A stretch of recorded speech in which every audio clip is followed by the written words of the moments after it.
Well, good evening, everybody, and welcome back to Storm King's Thunder right here at Proficiency Bonus. Once again, my name is Michael, your most humble and merciful Dungeon Master for the evening. We're so glad that you are tuning in. This is episode 73 of Storm King's Thunder as we dive back into our D&D 5th edition campaign. They can't see me yet. No. I can see him. Okay, you can see me. I saw a message. I meant Diana. She was all. Okay, well here we'll do that. We'll go over. Okay, Zos, go crazy, Zos, because everybody should be able I'm to see sorry you that now. I was born to perform. Born to Nailed it. We have started off gloriously this evening. I'm so We're doing the Macarena. Oh my goodness gracious. Welcome back, everybody. Just a couple quick shout-outs. I want to throw a quick shout-out to Twitch, Streamlabs, Many-Sided Dice, and Team MZ for all of their support. We also want to throw out a big shout-out to all of you, our viewers and supporters of this channel. Thanks to you, we were actually able to exceed a donation of $800 to the Zephyr Foundation for Autism Awareness this month. So thank you guys for being so generous with your bit giving this month.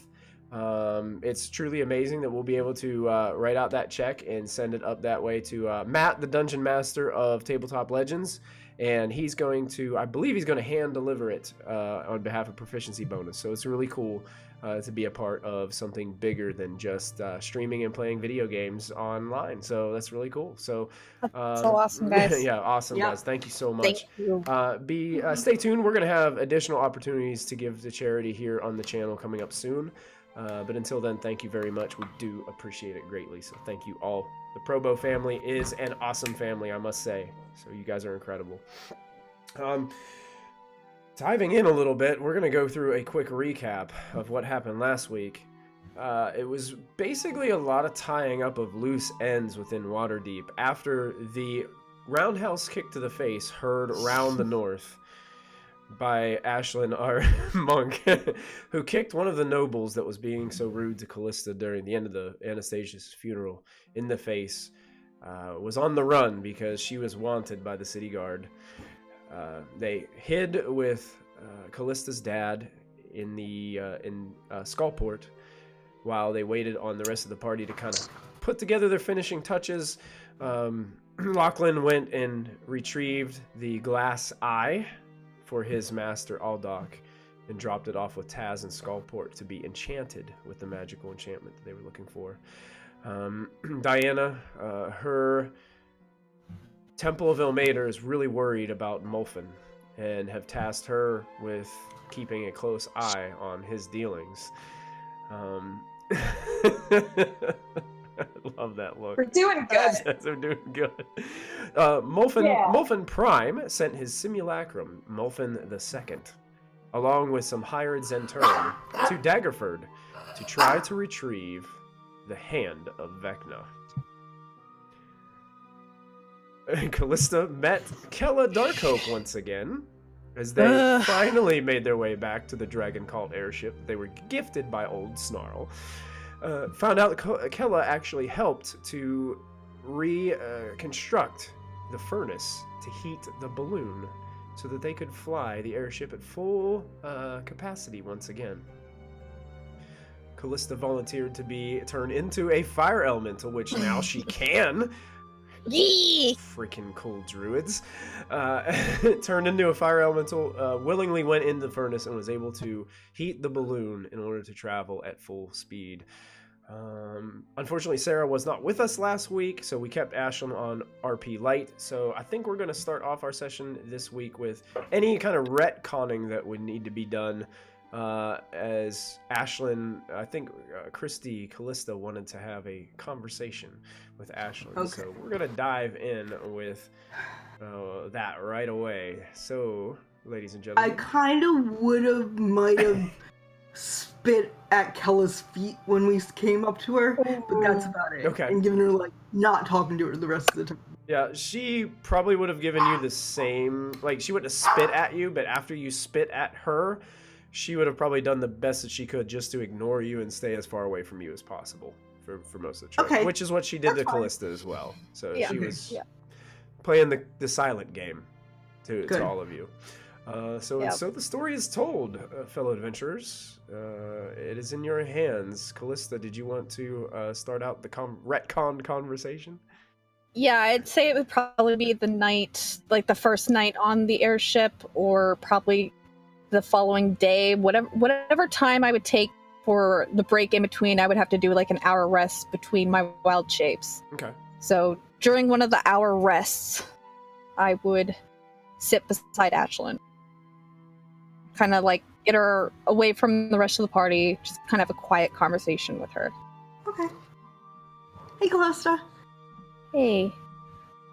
Can we push Kella off the side yet? You're just being nice. Like, it's a show, right? For now, it's Okay. it's You let me know.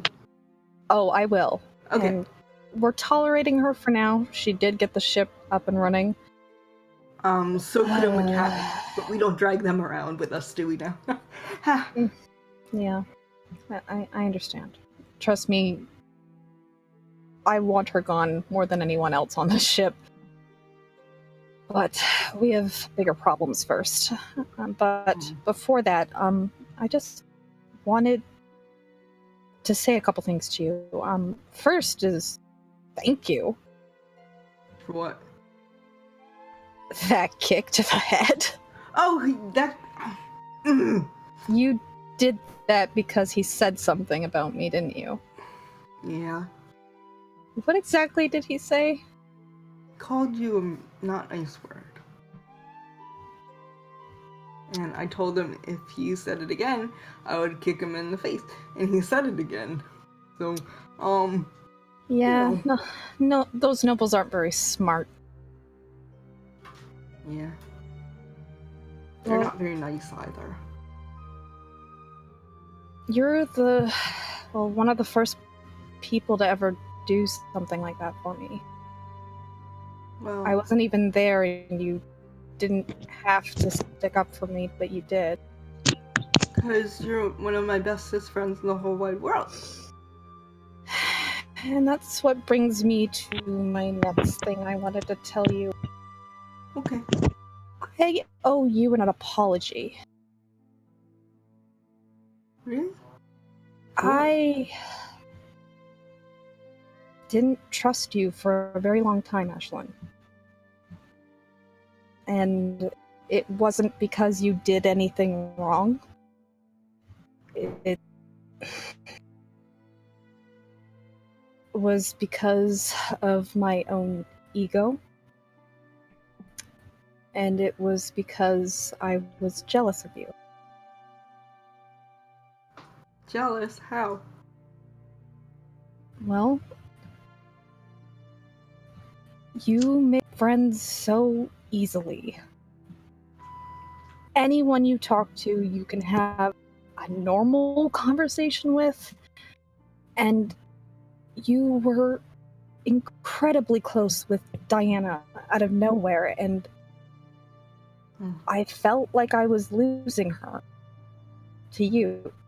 Oh, you'd never lose Diana. Or me. You're silly. Yeah, I see that now.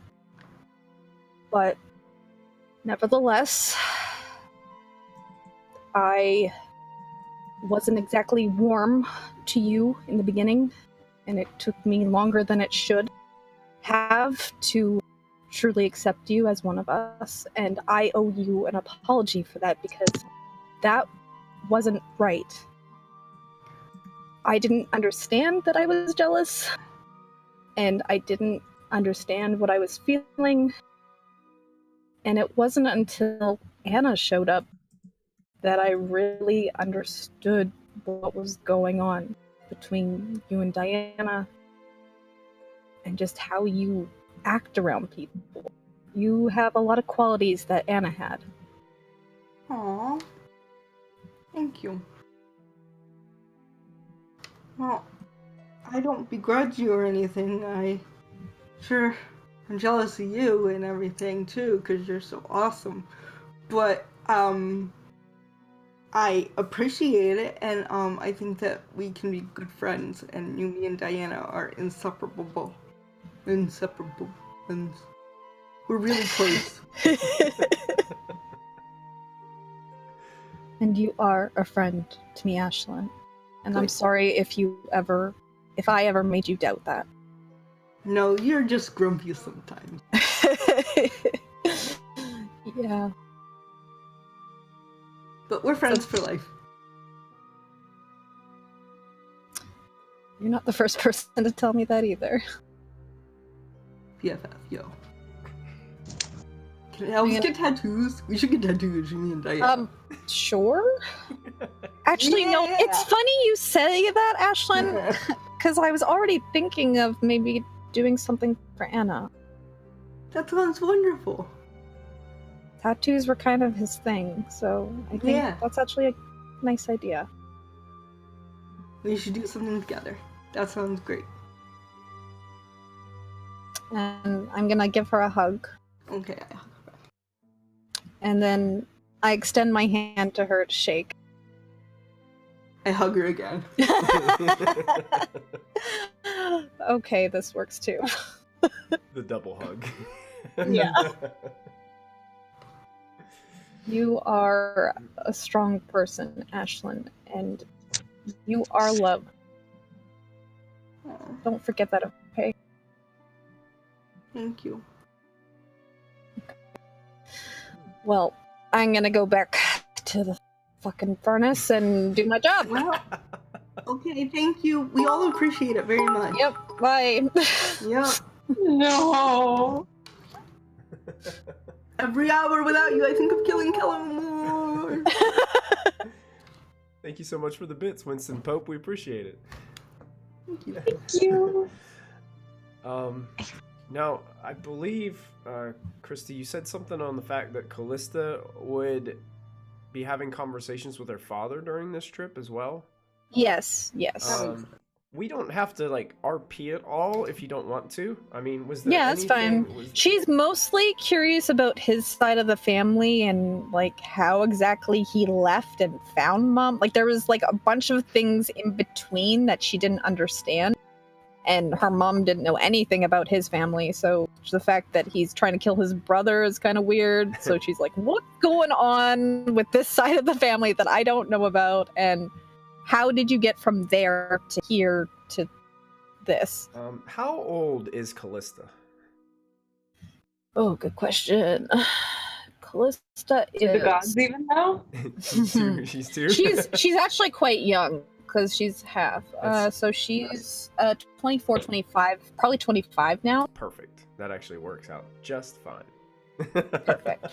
Yeah, she's 25 now. So basically, the story of this Xorlarrin family is that they're pretty big wigs in Menzoberranzan. They have about 9 families, I believe, of the Drow society that are kind of on this head council. So basically, they're the richest or most powerful of the families, and they kind of decide. Menzoberranzan being one of the biggest Drow communities and cities. The Xorlarrin family was specifically known for their arcane knowledge and their wizards. They have an immense tower that stood in Menzoberranzan. They decided that they wanted to try to take back the forge under Gauntlgrim.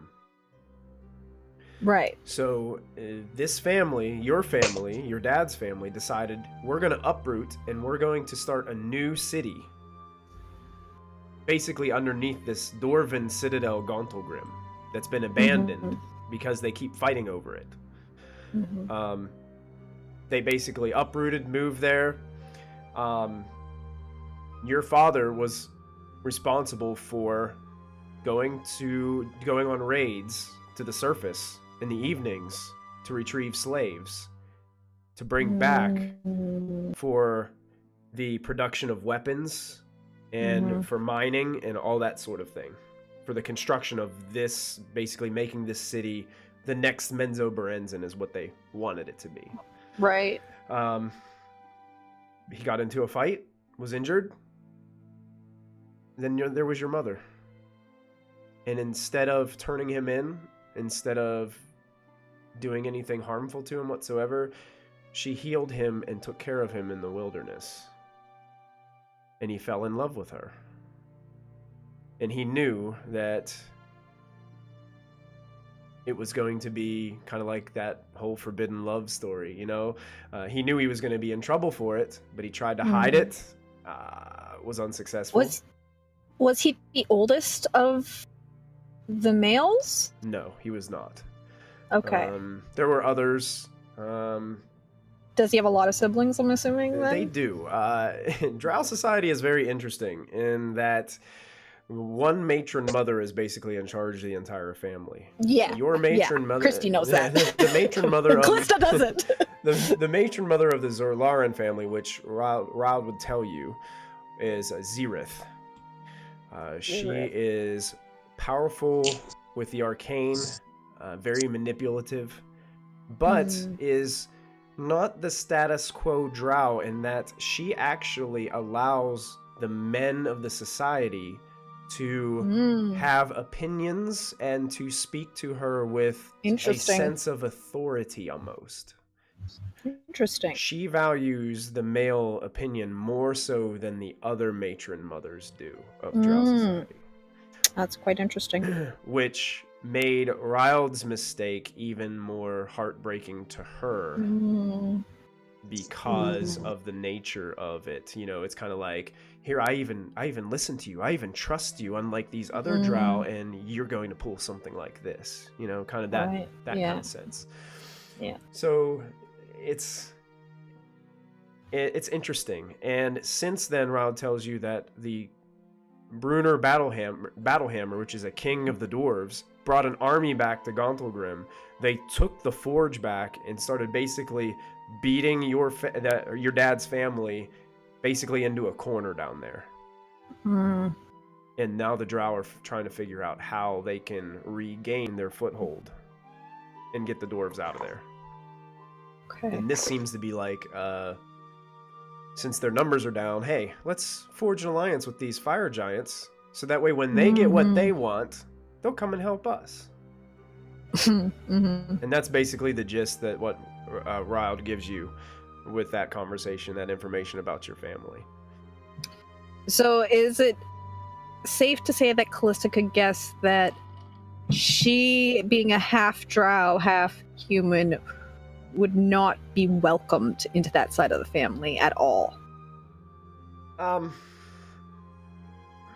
Not per se that you wouldn't be welcomed, but don't expect like open arms. Right. You still are half drow, but you're going to be a little bit less on the totem. You're going to be lower on the totem pole, so to speak. Is there anyone else in the family aside from his older brother that he's trying? It's his older brother. Yep. But is there anyone else in his family that he's warning me about? Let me see.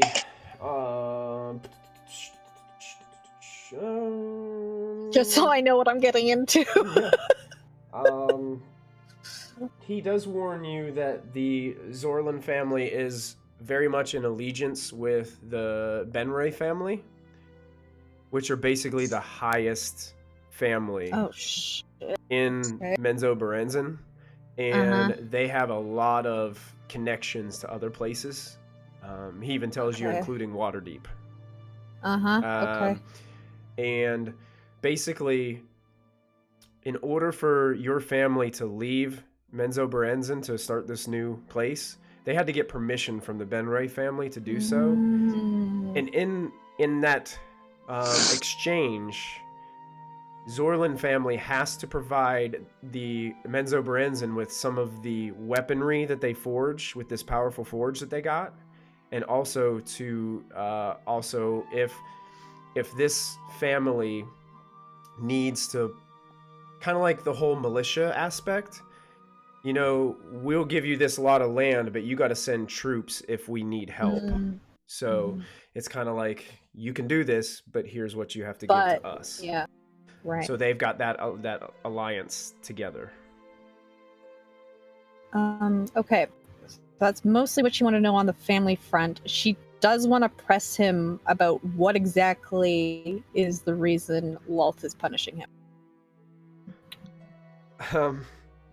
He's a little hesitant to tell you at first. But Xerith found out about his love affair on the lowdown from somebody else. Somebody ratted him out. He doesn't know who. So she wanted him to be put to the test, to possibly climb the social ladder.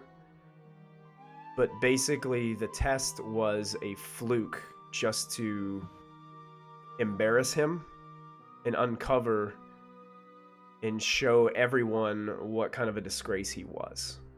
And then the punishment of Lolth came down because, of course, Lolth is a deity and knew what was going on and punished him in that manner. And then he was basically cast out of the society. He's just been really spying on them ever since. That's what Kallista figured, but she wanted to hear it from his mouth to be sure. Yep.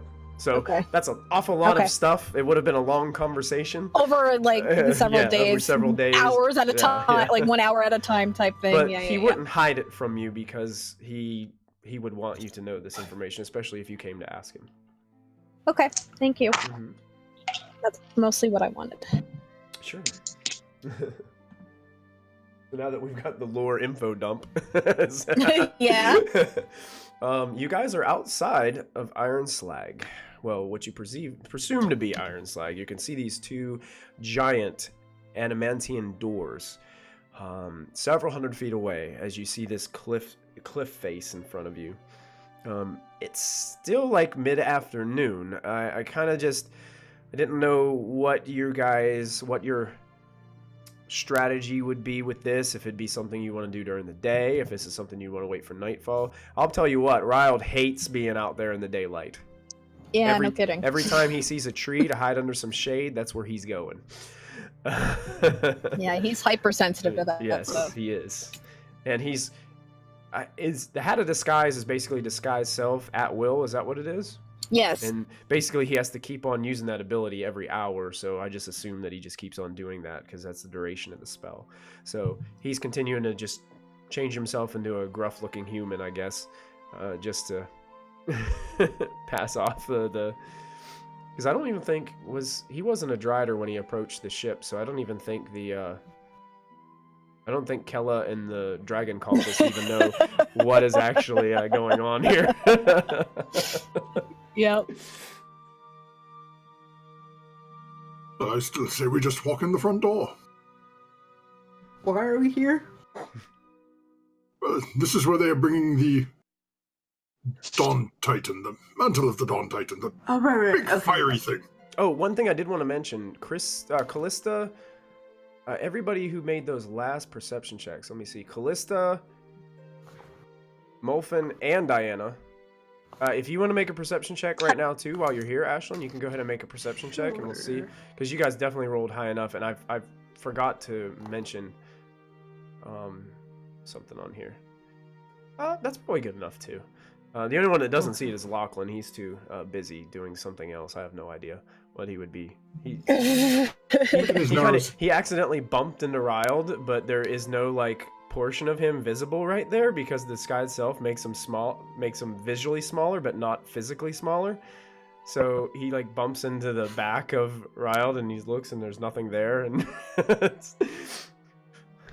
this is creepy, Gramps. You guys notice about 150 feet. You guys remember I described those steps that led up the side up to at the top. I think I described it as a wooden palisade. I misdescribed that. It's actually it looks like stone, a palisade at the top, probably a brick and mortar at some look. You guys saw the waterfall about 150 feet before the top of where you get to that palisade. Looks like some kind of large gaping cave opening, probably in the shape of an ellipse. Like it's kind of rounded, but then it tapers off at both sides. It kind of looks like somebody took like a sword and kind of gashed it into the side of the cliff face. Should we sneak in there and see what's in there, or do you want to just leave the place alone? I feel like we should send our stealthiest to scout. Oh, I'm all for that. Yeah. Alright, so it's either near Lachlan or both of us. Or perhaps the someone ones who can be invisible. invisible. Or someone that can be visible. That's true. Okay. That's even better. Or, well, I believe, Wild, you said they were bringing this to the Underdark, correct?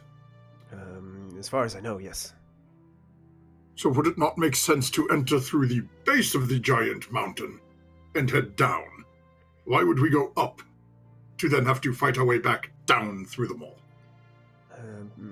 Rod kind of looks towards you and is, perhaps there is a reason that people need to go up. I'm not sure. But there are doors right there. All we have to do is open the doors. Maybe it's from dawn, so it's powered by the sun. Oh, what a lovely chance that it is noon then. The sun is out. I don't know. I probably shouldn't have interrupted. I'm sorry. I'll let the smart people talk. Well. What about... Kallista, what say you? I mean, I could also do scouting underneath as an earth elemental. Okay. Ooh.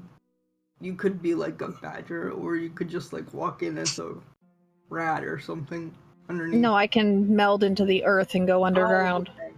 You told us to check up that thing. And I would have tremor sense to feel movement. Then why do we not do this? Perhaps, Kallista, you go under, and I can teleport myself up top and become invisible and check up top. Okay.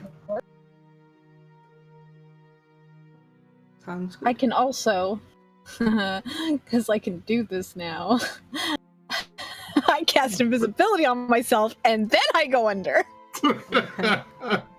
You can do that? You can be an invisible earth Yeah, elemental? I can maintain Nice. concentration. Nice. Wow. That'd be And amazing. if it doesn't have material components, I can cast it as an earth elemental, I'm pretty sure, soon. If I can't do it already, I can do it soon. Sweet. But I can maintain concentration, so I do that. And that is epic. Okay.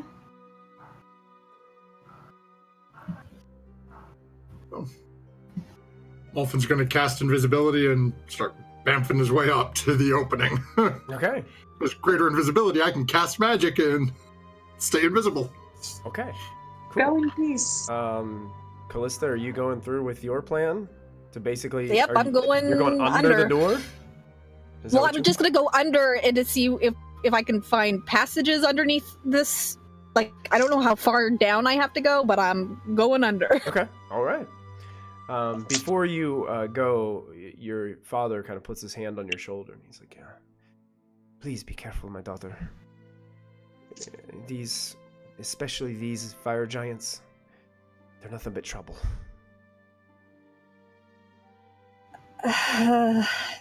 This isn't my first time with something like this. I'll be okay. He just kind of smiles and, "I suspected not." Mm-hmm. And I just go invisible and meld into the earth. All right. Invisible. Diana and Ashlyn, would you be doing anything during this, or are you guys just hanging out with Lachlan here, or? I had the epiphany that I had before we went live and cast sending to my mother. Okay. What exactly are you sending to your mother? 25 words. Okay. A companion sends a band of thieves to steal hand hell priests get out of there. Mom. Love, Diana. No, it's pretty good. Ow. 25 words or less. Good job. Remind me, if you will. I don't think I have this in my notes, but when did you exactly tell your mother to show up? Did you give her a specific time? I did not give her a time. I just, what was it? It was like a couple weeks ago, I think. A couple weeks ago, because it was before the funeral. So it was probably like 7, 8, 9, 10 or 11 days ago. I told her So about to a week just go DOD meet time. me there. Okay. Yeah, a little bit over a week. Okay. Well, longer now because we've been on the airship for a week. You do get a response from her. She begins to respond to you. Because a message is something that you can respond. They can just respond Yep. immediately, right? Yep, you can one time they can respond. I'm not gonna count all of them, but I'm safe. Don't worry about me. There was an incident.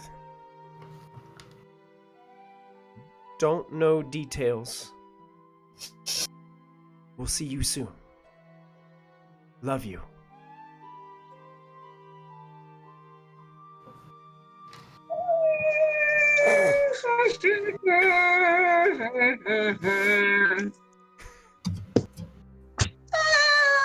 Okay. What is You it okay, when they Diana? disbar lawyers? I'm gonna be disrobed, dispriested, and be disbarred. Why? I think Is the proper everything term okay? is excommunicated. Excommunicated. Oh, no. Diana, is everything Oh, okay? no. You're like freaking We out. are a soap opera.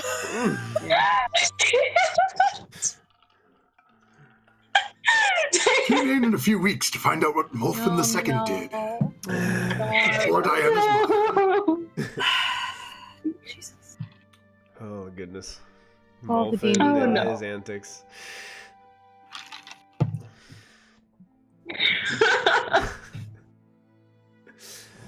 Crap.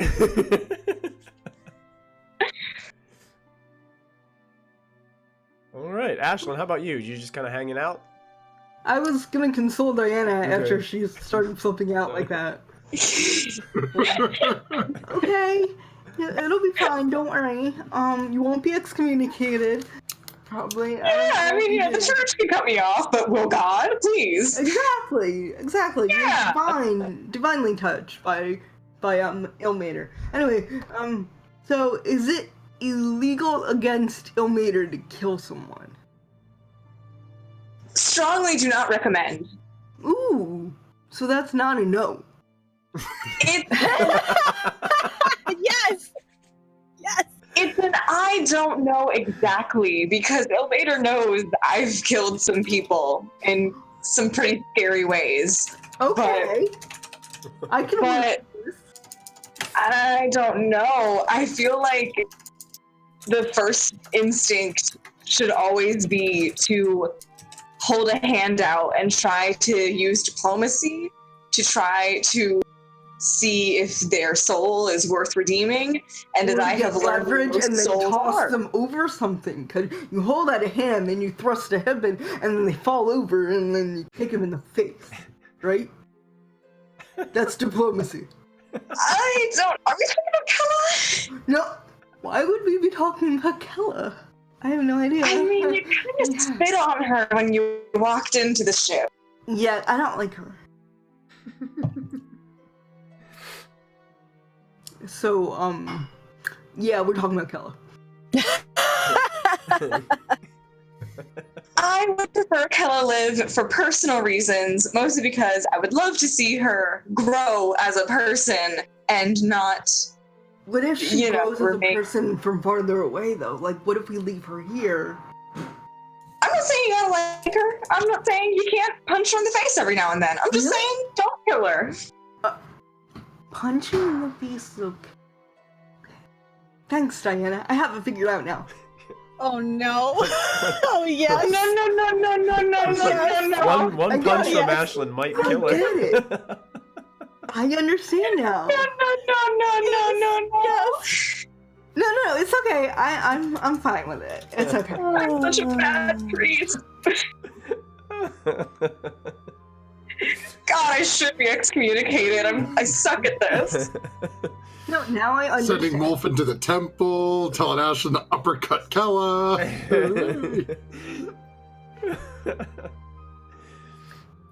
Visit your local priest of Elmater today to get the best advice you possibly can.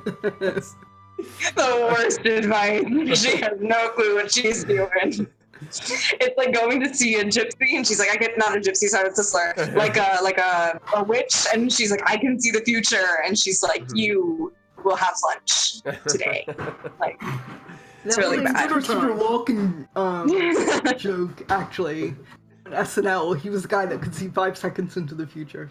It was really fun. Molfen, I need you to go ahead and make, let's make a stealth check with advantage for me, please. Kallista, I need you to make a survival check for me, please, as you are navigating under the mountain underneath Ironslag. Okay. I have 60 That's a feet 14 tremor ball. sense, if that helps. Okay. Survival. Oh, nice. Kallista, you, and being invisible and going underneath the ground as an earth elemental, move around quite a bit underneath the mountainside. This mountain is pretty dense underneath. It seems like it was chosen for this place because of the denseness of this area. It almost seems like there are no mines or natural caves underneath, at least within the realm of where you would see that a cave or a passage would lead up to it. You're not finding anything of that nature, and you think that just the density does. This is a great support place that they could build a citadel on this, and it would be very much supported from underneath. You think, and with that kind of survival role, just by looking at the rock and things like that, that the mineral deposits and things that might be more important for people to mine might actually be within the mountain itself, not under it. So the mines might actually be located between the top of the mountain and the very bottom where the forge is, which would make sense because they could easily bring a mineral down rather than have to drag it up, which is interesting to you. Okay, then I'm gonna start going up. Okay. Cool. I'll get to that in just a moment as you're going up. Yep. Molfen, you bamp your way up the cliffside. How far can you teleport? Basically, is it to anywhere you want to go? Basically, is that how it works? Dear God, no. No, it's going to be a couple of jumps. Okay. Is it 60? Let me see. I'm just looking. Where's my range? I didn't know if you had teleport yet, or if... No, not yet. So, well, how far away is that opening, you said? Well, it's 150 feet from the top, so it's probably about 350 feet up the steps. Oh. It's pretty high. Alrighty then. That I thought you meant it was 150 up. No, 150 down from the top. Different. And it's 500 feet from the bottom to where you see the wall at the top. And the mountainside actually climbs up even higher from there. But it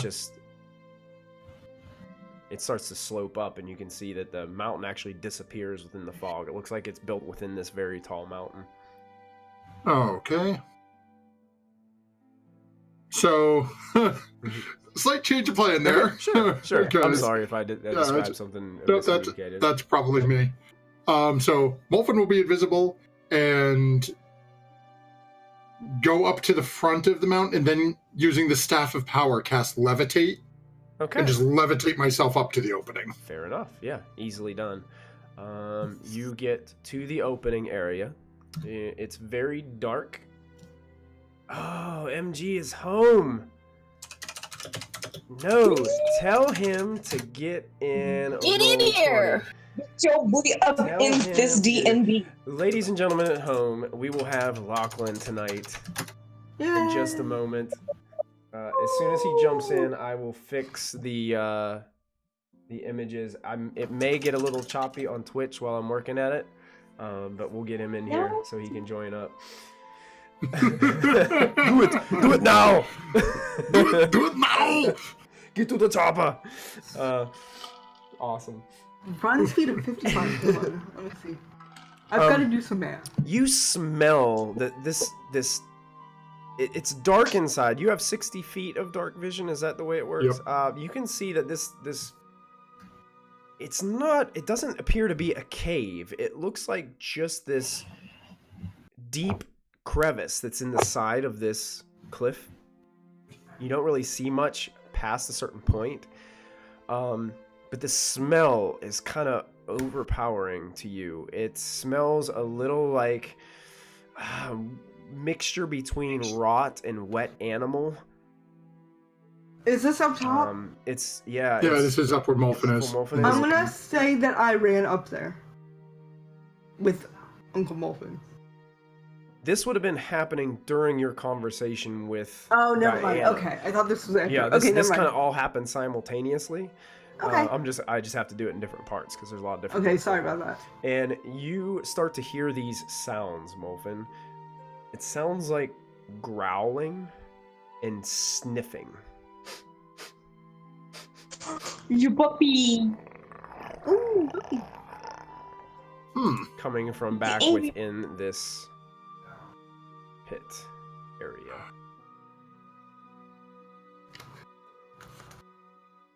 I'm gonna sort of look back over my shoulder. Do I see anything going on from my cohorts down there? Do I see like Kallista's popped back up or anything? Haven't seen Kallista yet. You see Ashlyn starting to make her way towards the cliff face. Very, very rapidly. She's on the move. Just Okay. nice jug. And easier to get up than it is to get down. Oh. And does it sound like the growling's coming towards me? It doesn't appear to be coming closer to you, but there's definitely some growling coming out of back within there. Probably just out of range of your sight. Who's the drift globe? Molphin's going to sort of get a grip on the staff I and don't have it. ready in action to cast a Oh, I spell have on it. Cast a spell Okay. and start walking forward just to the point to see if I can see anything. Okay. I want to see what that growling is. Okay. Kallista, how far Yes, sir. how far would you say that you moved under the mountain before you began to move upward?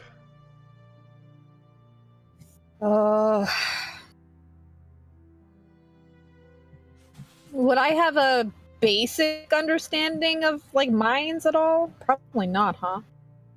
You probably don't have too On much how experience deep they with would that. go? Yeah. Mm. I think as soon as she figured out how dense it was, Mhm.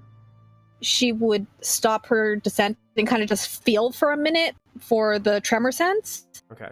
And then once she realized the density and the mineral makeup, she'd be like, okay, this is not where I should be, and just go straight up. So I don't know, a few hundred feet down. Okay. However long you think it would take her to notice. Okay, you begin to rise up, and you start to get some tremor senses. Actually, a lot of tremor sense. Okay. It starts to go pretty crazy. Oh, One of them, like, it almost seems like it's like tremor, tremor, tremor, tremor, tremor, tremor, tremor, tremor. Then tremor, tremor, tremor, tremor, tremor, tremor, tremor, tremor. It's just going nuts all of a sudden. does it seem like it's made from creatures or like natural means, or does it seem like this is like machinery? Make an intelligence check for me. Oh God, okay.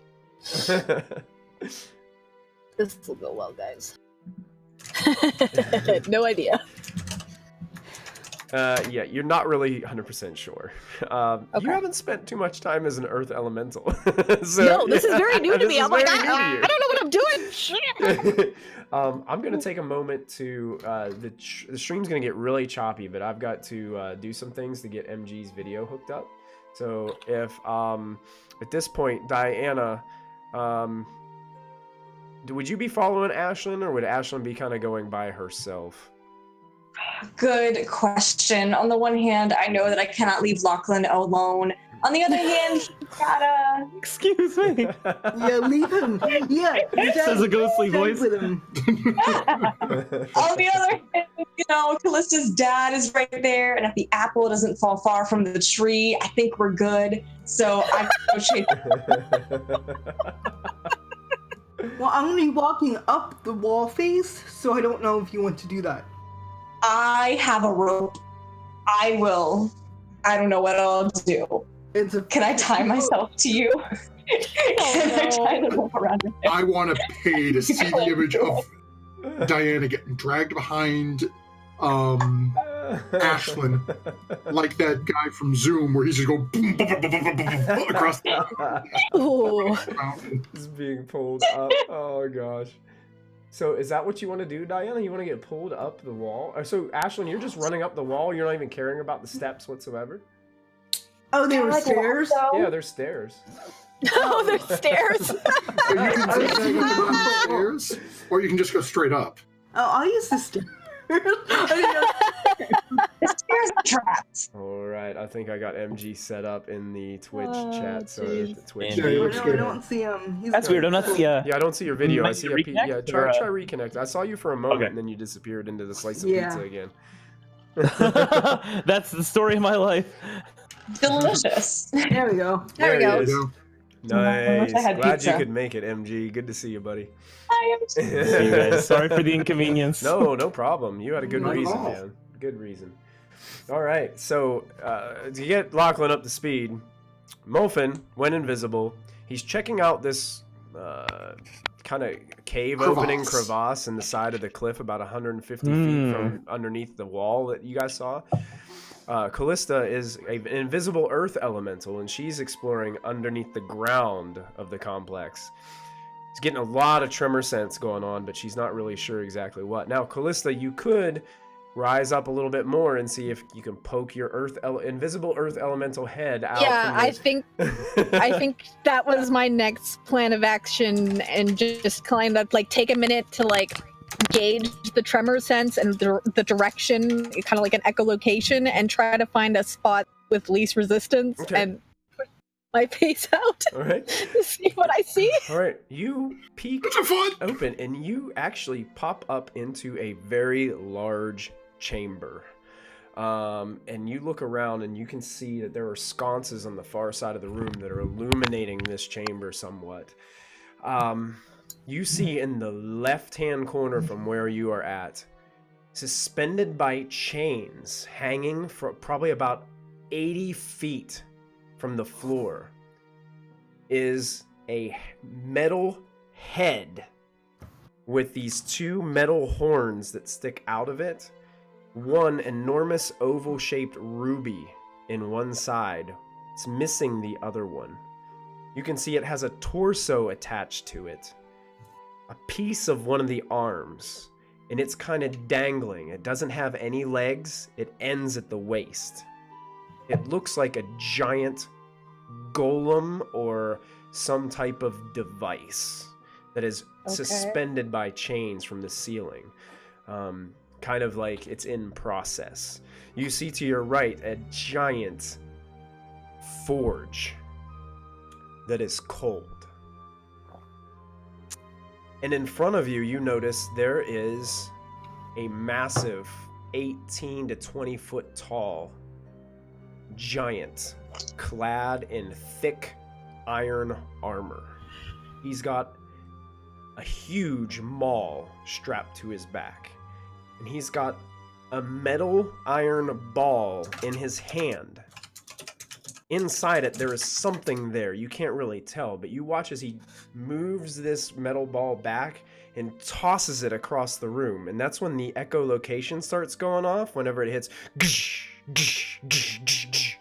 And then these two black, massive dogs go chasing after this metal ball, growling and snarling. You can see they have eyes of red flame as they're going after the ball. One of them just looks at the other dog and just bites it on the rear end as they're chasing after it. One of them turns around and then all of a sudden you see fire emerge from its mouth and engulf the other dog in flame. The other dog just doesn't look like it even affects it as it runs out and then grabs the ball, scoops it up, shakes it left and right really rapidly. You can hear it growling in ferocious terror. And then you can see inside a little charred black hand falls out from in between the metal bars of the ball. There was something inside of it. Oh. Something humanoid. Okay. And it seems like, and then they bring the ball back, and it's like this guy is playing catch with his pets. And you can also hear this sound of chung, chung, chung, chung, chung. And when you look up, you can see that there are these buckets on chains that move from the left side of the room and disappear into an area above, what looks like a second floor. Okay. And disappears. And it just keeps on making that same, that was the echolocation that was kind of like the same pattern over and over again. That chung, chung, chung, chung, like some kind of mechanism is moving this. And they don't appear to notice you at all. They're just Are they playing. Is it just him by himself with these dogs? Dogs? By himself? Yeah, and you can see on the far side of the room or the other side of the end those big massive doors that you see on the outside. Oh. Mm-hmm. Okay. So this is what is directly behind those massive doors. Okay. Well, I'm gonna meld back into the earth and start going up to see if I can find anyone else or signs of this artifact they're supposed to be looking for. Meld in the earth and go up. You said there's a second floor? There is a second floor. I mean, you're kind of, this chamber is open. You want to move through the wall? Is that what you want to try to do? Yeah, like I want to like in between the walls and kind of like see if I can like find another room or something that goes up. Okay. Like I'm just looking for other signs of life, basically. If it's just Tim, okay, or if there's anyone else here. Okay, perfect. Sounds good. I'll get back to you in just a moment. Go into this fight with just one giant or like 10. Lachlan, Diana, Ashlyn. You guys saw Mulfin basically vanish and disappear. You saw Kallista do the same. You guys are standing there with Riled. Ashlyn decides, hey, I'm going to go up and check up on Mulfin. So she runs. What exactly would Lachlan and Diana, what would their choices be at this point? Well, I'm pretty sure that I already said that I would lasso Ashlyn by the waist and let her haul me up the mountain, whatever it is that she's going I'm up on stairs now. She's going up the stairs though now. Yeah, she decided to go. So you can. Same thing. I'm just holding on to her. You know, like what is it? The leash? You know, like the child leash? leashes. Yeah. Yes. But it's not her that's on the leash. It's kind of me. I'm just following. 3-foot-tall gnome, and she is the great dire wolf that you're trying to hold back on the leash, and it's just running, and you're just. Whee! I'm flying behind her, like that's. Okay. So you're headed behind Ashlyn. Lachlan, would you be headed up there too, or? Yeah, except I'll be going along the wall with my spider gloves, rather than touch. I don't trust stairs anymore. Ryle's like, I sort of do hate the sun, but I'm not staying here by myself.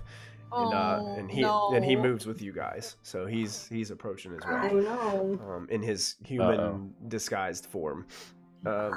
Mulfin, as you're moving forward, you begin to catch the gray outline of not one, not two, but 3 heads glaring your direction. You notice one of them appears to be the head of a lion. One of them appears to be the head of a massive ram. And the other one looks like the head of a small red dragon. Oh no! And you can see the red dragon's eyes are glowing with fire, and it opens its mouth, and you can start to see a glow coming from the back of its throat as you're getting closer. and you can hear the lion is growling. I'm going to release that held spell. Okay. And I got to click it in my spellbook, not on the actual item. And as I see this and go, no thank you. And will literally box it in with the wall of force. Amazing. So I can create 10 by 10 foot panels, so literally just boom. Basically, boom, yeah, boom. you have no problem. Just turn it into a D6. Basically, yeah, you put it in a box. Basically, the wall is somewhere behind it, so you would only have to do it on three of the four sides if you wanted to completely box it in with the wall behind it. It seems like the cave just comes to an end inside here, and this creature was to the back of it. So yeah, you definitely put up this. Is it invisible? Yeah, it's an invisible wall. It doesn't see it. It starts to immediately unleash this fire breath. Because the minute I do that, I'm visible in front of it and just looking at it. Yeah, it looks right at you. Fire breath just hits this wall, and you just see nothing but red flame and fire. Ashlyn, Diana, and Lachlan, you guys can see a bright glow, even in the daylight. A bright red glow come from out of inside that crevasse.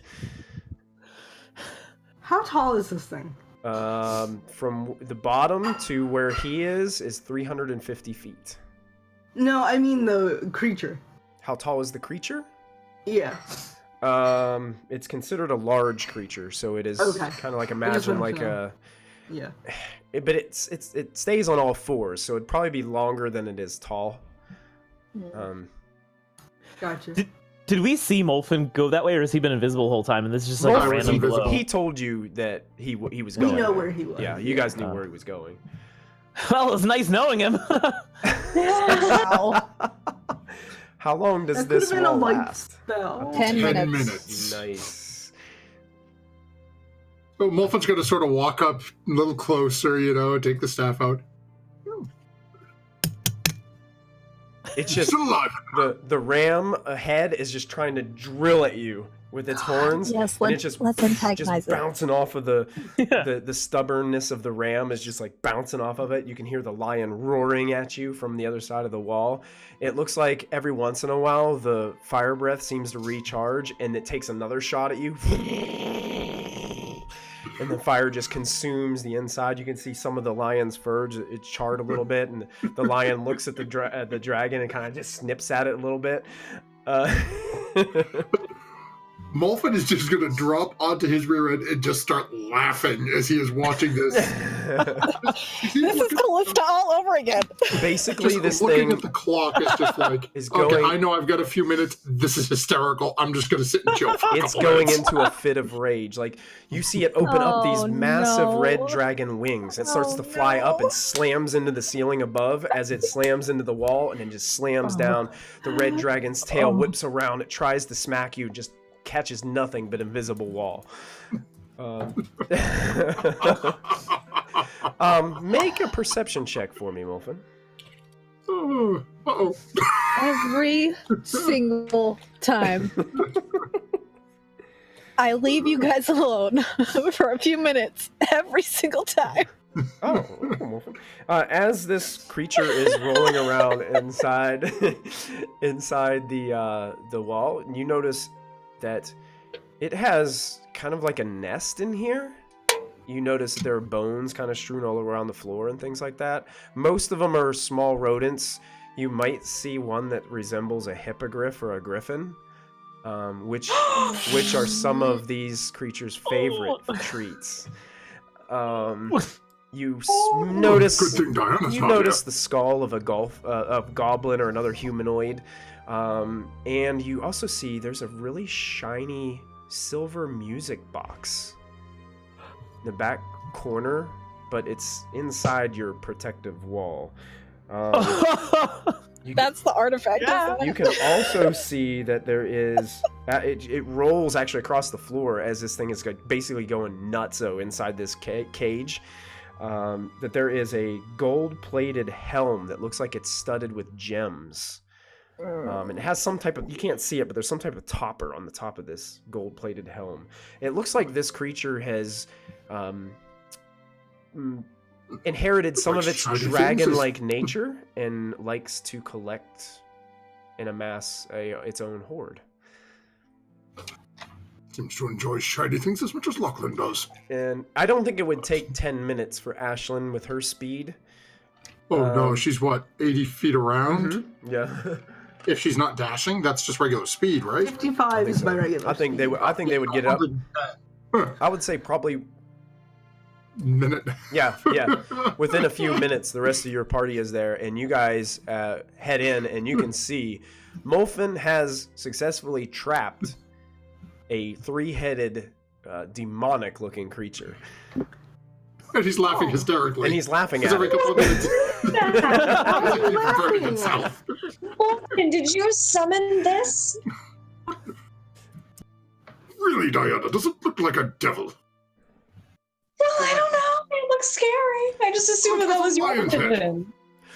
I'm assuming Kallista summoned this thing. Fire all of a sudden just glows and lights up the whole room again. Oh yeah, that's Kallista's department. Is it safe? Can I name him? It cannot get out of here for at least another, well, I'd say probably 5 or 6 minutes. Okay. Can we shoot at it? No, it hasn't done anything. Well, perhaps it has. There is a small silver box within this. I saw it. It looked at me funny, so I put it in a pen before I realized I may have need to get behind it. What's in the small silver box? I have no idea, but we were sent here to find an artifact, and now we find this multi-headed beast guarding a silver box. Feels very legendary. Yeah. Well, there's also that shiny gold-plated helm, which we could probably sell for a decent amount of coin if it's not magical, but... That too. Unfortunately, in order to obtain said items, we must first deal with the little friend that we seem to have made. Fluffy hasn't done anything to anyone. Fluffy has 3 heads. Yeah. Does anyone know what Kallista wants? Can anybody get into contact with Kallista? It would really go much easier if she could get herself here.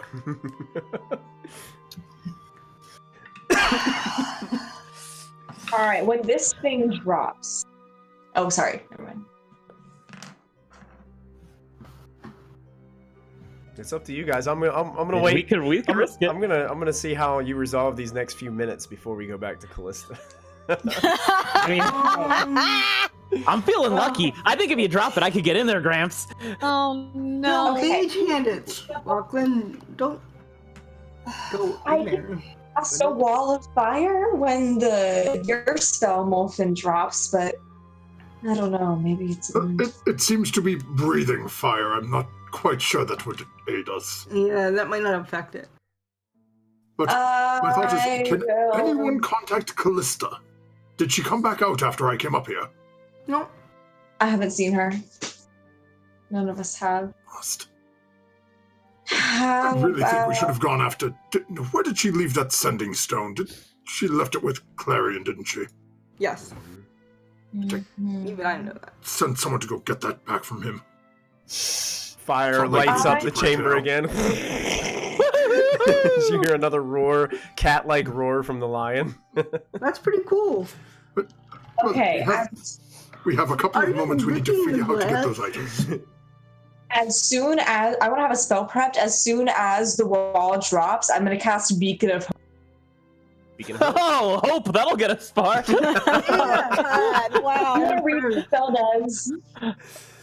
I can basically restore you guys to I think max health is what I need. Wow. Advantage on wisdom saving throws and death saving throws and regains the maximum number of The death saving throws is the most important part. Okay. Okay.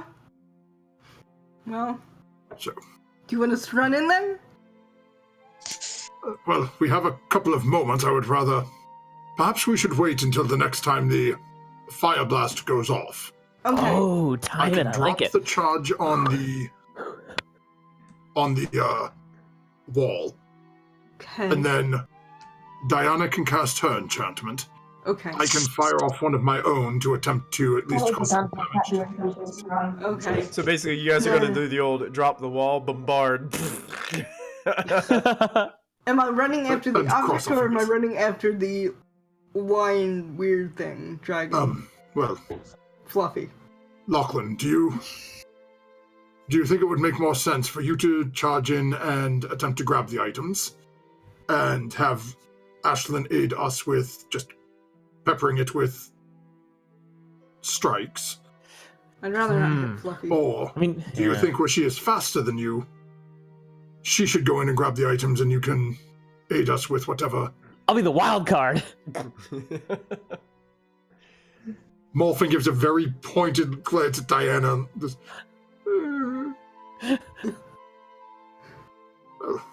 So, Diana, if you are prepared. I'm ready. The good news is you probably won't die. thank you. I like those odds. The good news is, I will not die. Positive thinking. Alright, I'm gonna go run in after the silver box and then pick up the helm. on my But way try out. to- the silver get box both? and Okay. the shiny golden helm. Okay. And, you know, anything else you see shiny that's down there. All right. Okay, anything shiny. Anything shiny? Okay. Alright. So you run into. Well, as soon as that thing lets off its fire breath next, Okay. I'm dropping concentration on the wall. Okay. Big of the hope. And it And- blasts another fire. Dropping concentration on the wall Okay. and ripping a soul out and summoning a wraith to go after it. Okay. So you're basically in range to summon it right next to it. Is that what you want to do, or are you gonna? Right in its face, and all anyone hears is kill. Let's put on some battle music. That's a really good question, Diana. Yeah, kill. Where This did one this looks to be slightly soul tarnished. go? Who Not are, my soul who for are a you? while and is Be more recently specific. excommunicated from the church. So you guys watch as Molfin does this familiar thing where he just almost seemingly rips a soul out of another place, another plane in general. And this wraith still not is now comfortable with just this. floating around with this purplish black energy surrounding it. Almost mystical in nature as a skeletal face looks around the room, seeing the creature in front of it. Yes, kill. Starts hovering its way. I need for Ashlyn. You're running in. This all happened at the same time, so you're running in, grabbing. You're picking up the first music. You see this box. You pick it up and you grab. You reach around. You go around the creature. Grab the helm. Do you have anything that allows you to do this without having an opportunity attack against you? No, but I do have evasion. Okay.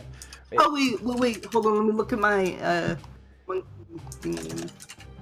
Oh yeah, I guess that would have been my wheelhouse. Well, I can do, Oh goodness. I can, do Step of the Wind and take a point to take the disengage or dash action as a bonus action. Disengage is what you want to do. Okay, Yeah, so disengage, You disengage and head on out. For yeah. the rest of your movement. Fine, you can do that, Yes. no problem. You make your way out, but you can see now that this creature you can feel the jaws of the lion kind of snap behind you as you are headed out of its range. At this point, I would like all of you, except for Kallista, to roll initiative. Because Again. Kallista has no idea what is going on. No idea, guys. And I'm a hefty earth elemental that could be helping right now, but you know, yeah, you couldn't wait. You know, it's like we need someone who has the sending spell, who could have sent Kallista a message and let her know we needed her. Oh, wait. I'm at Who has sending?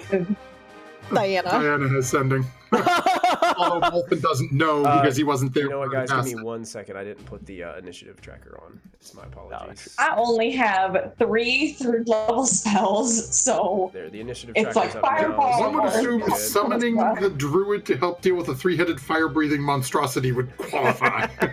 Okay, I'll do that. Unless you guys don't want masculine No. word, in which case then you guys, It's I don't so know, I can't quickly. handle Yeah. Wow. Ryle gets to go pretty soon. I got a 19. I'll get this right. If you guys kill my dad, I swear to God, we're gonna have a problem. Don't kill my She dad. just lost Anna, just got her dad back. Next week, he's My gone. mom. Don't worry, Wait, we oh, she have diamonds rolled a and a druid.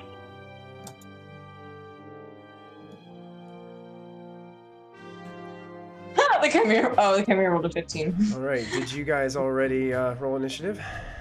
Or get everybody? I rolled a 19, but I don't see myself on the turn thing. Because you gotta click on your You token. must not. Oh yeah, I got to click on your token. Okay. Just go ahead and click on your token, roll it again, and I'll change it to a 19. Okay. I was like, oh, I re-rolled it twice. Okay, I'm silly. I got a nat 20 for a 19 on my initiative. Well, there That's you the go. best you'll ever get. All right. So you have. Oh yeah. So you I have will never 19. go before any monster ever. This is new for Diana. Yeah. This is very Oh new. yeah. This is very Being quick with the draw. So Diana, you are first to go. Oh I would say Nice. you're probably about 30 feet away from the creature. well, all things considered, I guess I'll do sending and tell Okay.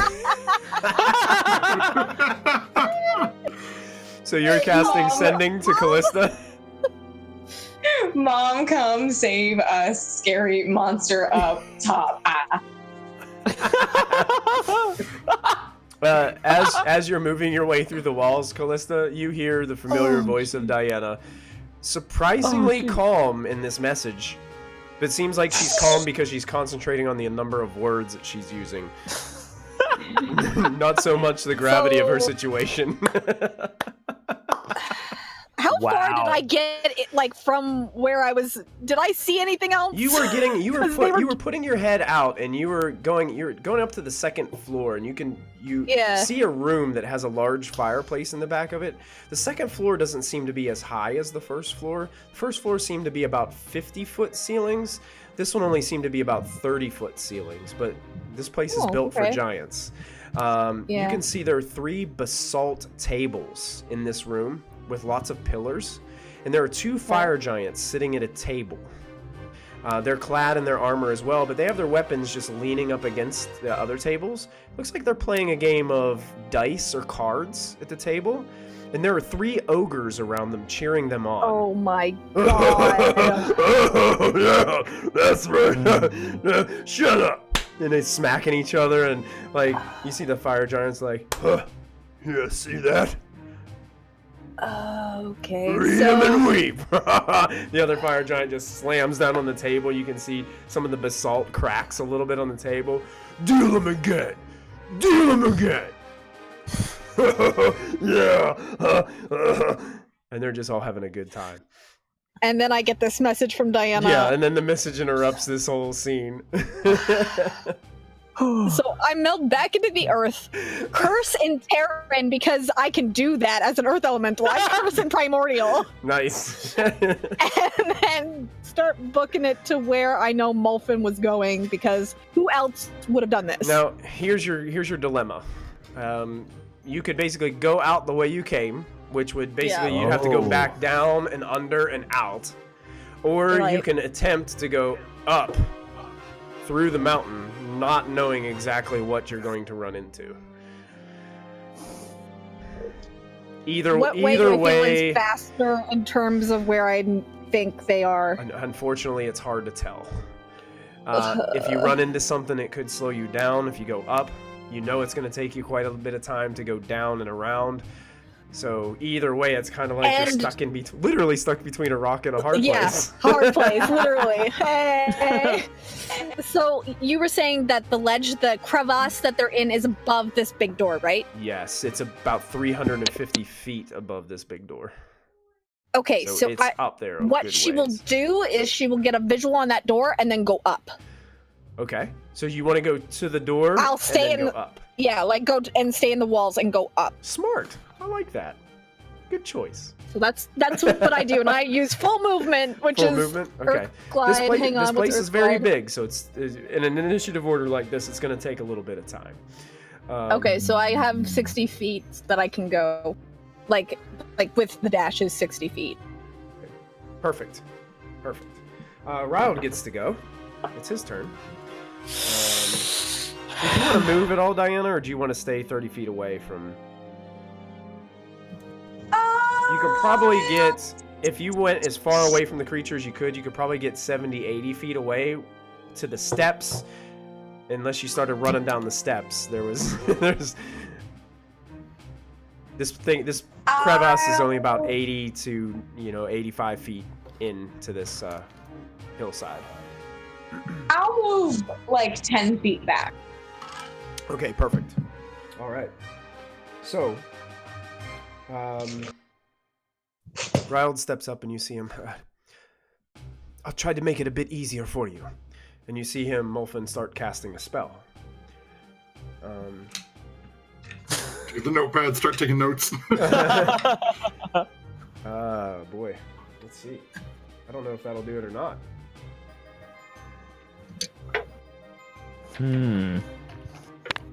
Is the giant thing like in the middle of the chimera? Would be like in the middle of everything, so we're farther back to the inside. With the what? The chimera, where would he be? Would he be farther back towards the inside or in the Yeah, middle? basically Molfin had him pinned up against the inside wall. Okay, the inside wall. But now he's been freed, and he's not very happy. It looks like Riled is casting incantations and pointing towards the creature. The creature then just glares, and you can see fire in the red dragon's eyes. You're not sure if it had effect on it or not. Riled then moves back next to Diana, and and kind of takes a defensive stance. You can hear him go shh and unsheath his rapier. And the Chimera gets to go next. First thing I need to see is if it's breath recharged. In which it does. Oh my god, you guys! So basically, it steps forward. You can see its cat-like claws on the front are digging into the floor, the surface of this crevasse. And you guys were, except for Ashlyn, I think everybody else was kind of grouped up together. Yes, that absolutely. you I'm with were. everyone. So you watch as the neck of this red dragon glows red. It opens its jaws, and immediately this heat, massive heat, just starts to engulf each one of you. Everybody but Ashlyn needs to make a dexterity saving throw, including Oh Riled, my god.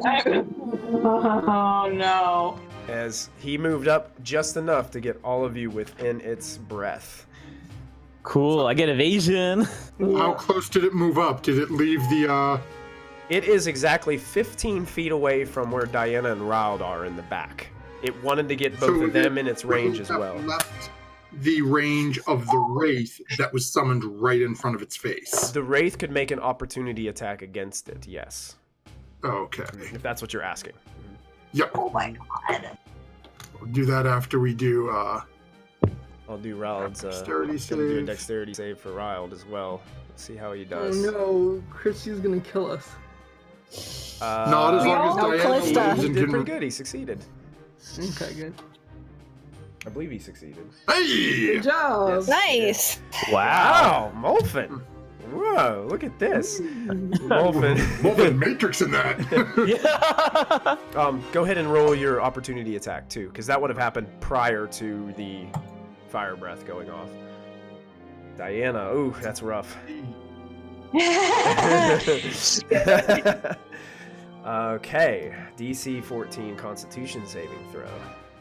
Takes 18 points of necrotic damage. Okay, let's see if it succeeds on its Constitution save. I'm gonna just roll these and roll 20 since I have access to it now. Oh, I whispered it, unfortunately, but it fails. Its save. So its maximum HP is reduced by that Reduced amount. by that amount. Nicely Wow, nice. done. Nicely done. So that was 18 points of damage. Yep. Nice. Crap. Are we running or are we fighting? I'm so And confused. you guys can see that the wraith reaches out and claws at the side of this creature. You can kind of hear some kind of just a whelp from the creature as it moves forward, still focused on all of you. It makes its way forward, then that's when you notice that the flames just engulf you. So I'm going to roll the damage on this flame as you guys are surrounded by it. Yeah. Let's see if it'll actually roll the damage here when I click on it. 78 fire damage. What's the DC on that? The DC on that is 15. So I believe you made the save. 78. So I think I quarter it because I've got my evasion and my. Evasion means you take no damage, I think, if you succeeded. Yeah. If you succeed, it's nothing. You take no damage on the succeed roll. Only half if you. Eyebrows are fine. So So you said 78 halved? 7d8. Let me. I'm gonna roll it right now. Oh, 7d8. I thought you said 78. Not I was like, 78. Oh yeah, I heard 78. 7 times 10 plus 8. Let's see how you do. 27 points total of fire damage. As those of you that failed your save take all 27 points of that. Oh, it's 27. I thought you said 78. 78. I was like, oh. Raud's gonna take half, so that is 20. Is it 13? Is that what we're doing? 13, Yep. technically, yeah. You round down. So 13. Oh, good. Okay. 78 from, but I thought I was dead. Yeah. So that is what the Chimera does during its turn. It can also... Wow, it can actually use its other two attacks too. Oh no. Molfen, how far ahead of Diana and Raud were you? Well, Who would be? realistically, the last thing that we had actually said was Molfen walked up to the wall of force and went, Oh yeah, so Molfen would probably be so up I'm front. probably like right in front of it, just like, Lachlan, would you be closest to the creature as well? Or would you? I'm probably pretty close. Yeah, because I was like right out there, like, Okay, what we'll do is we are going to get a bite. The lion head. Well, actually, the claws are going to try to strike at Molfen, and the ram is going to try to headbutt Lachlan. with its horns, what? to finish off its turn. So we're going to do the claw attack against Molfen. It rolled a 12. nope. What do That's you not going say? to do it. And the horns are going to bash at Lachlan, which also rolled a 12. So I believe both of those That doesn't will miss. quite hit. Yep, so you were able to dodge out of the way of those, ending the Chimera's turn and bringing it to Ashlyn, who now has a silver music box in a hand and a golden plated jewel-encrusted helm in the other. Alright, are we running or fighting? I personally see no reason to run from this beast. It doesn't seem to be doing that much to us. But if everyone wishes to run... We're already stealing its stuff. Do we really have to kill it? Well, right, but if we run away from it, what makes you think it's not going to chase us and then try to kill us as we try to climb down the side of the mountain? Kind of a good point. Everybody who's up there, Okay. make a perception check with disadvantage for me, please.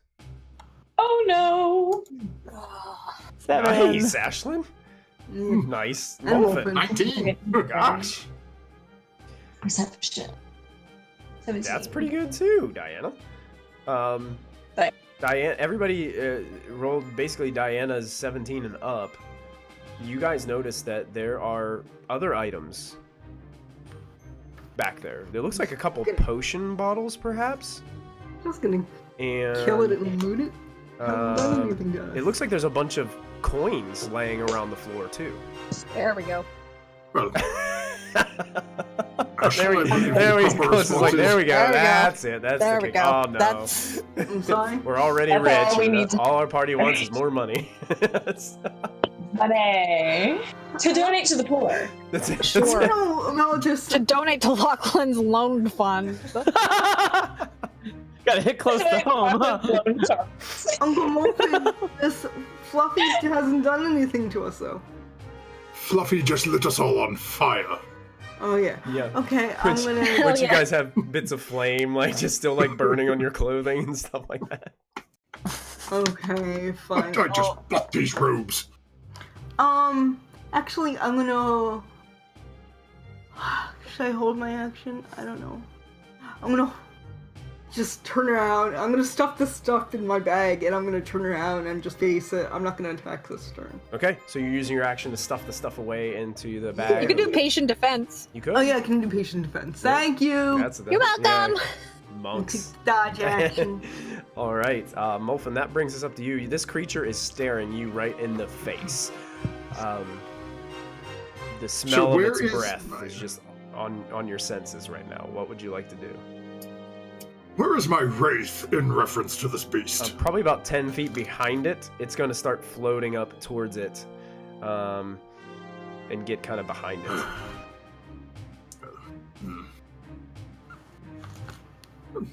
Let us see what we can do. So, I'm going to sort of meander around to the side of it. Okay.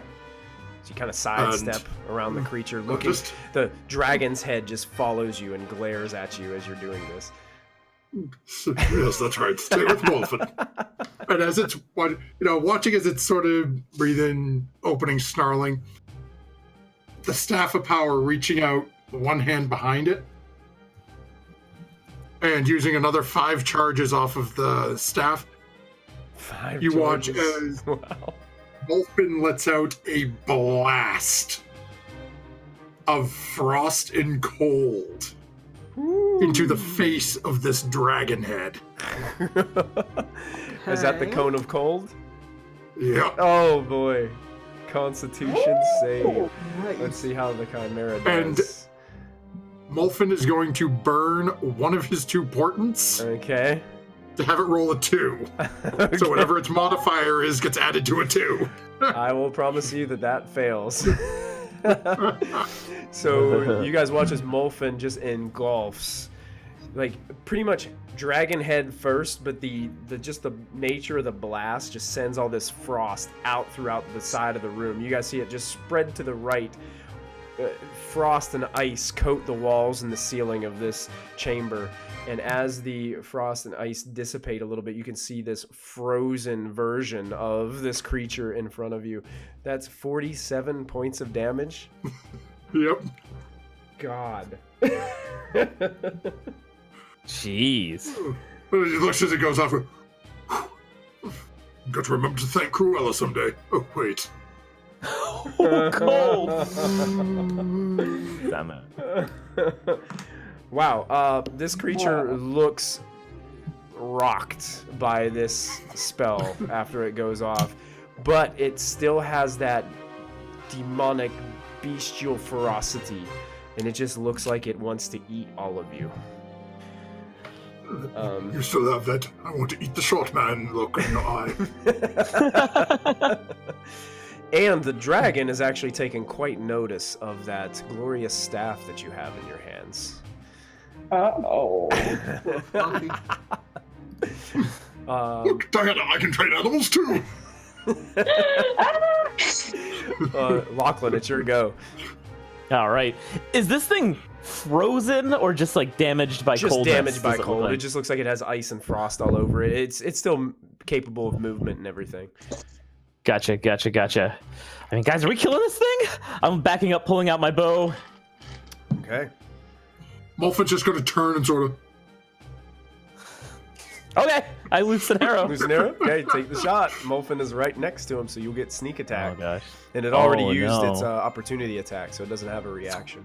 16 That though. hits. You sink an Oh. arrow into the creature. 6 and then 12. You Nice. feel reel back. Some of the ice chunks fly off the creature as it reels back and cries out in pain. So that's an Give us your gold and this all stops. addition. No. Lachlan, there's more back there. There's items. Never mind. All right.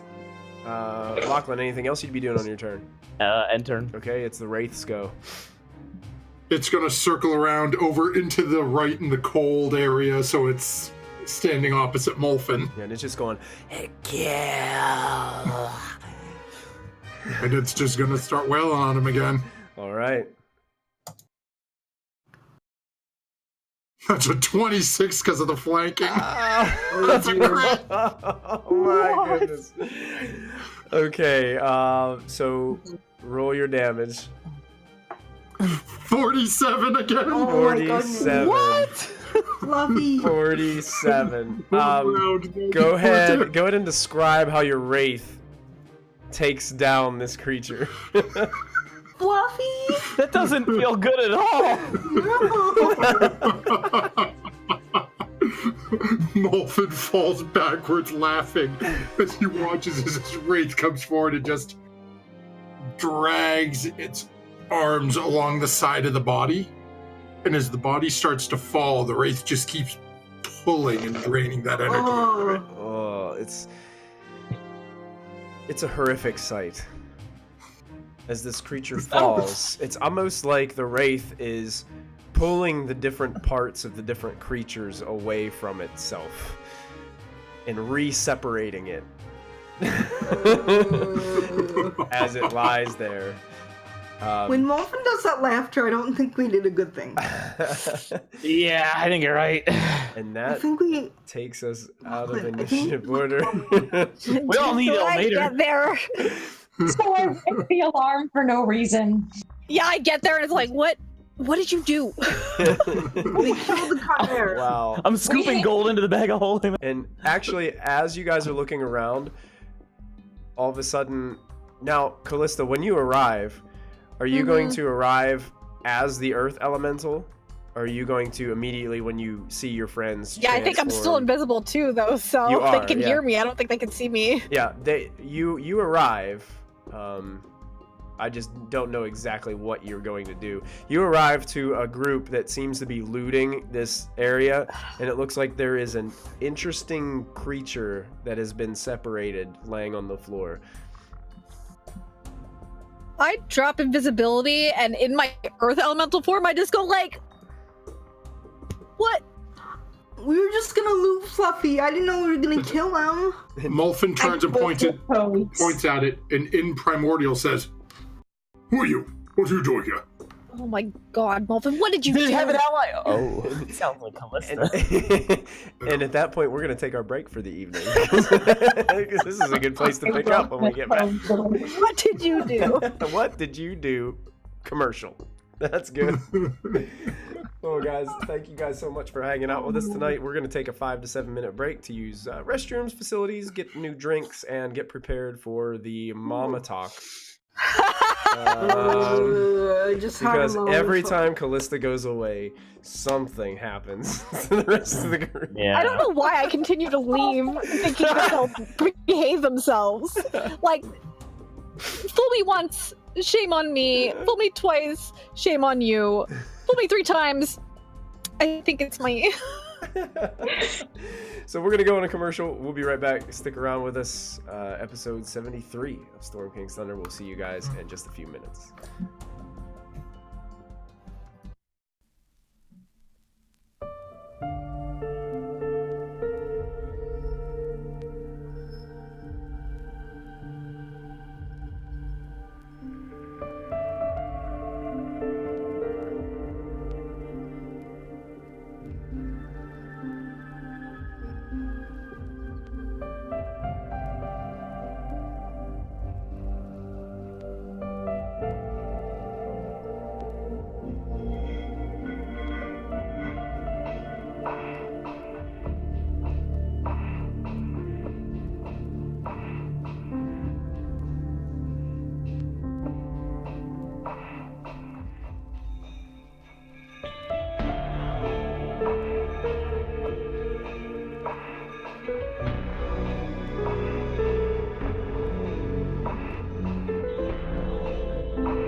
All right, good evening, everyone, and welcome back to Storm King's Thunder, episode 73, right here at Proficiency Bonus.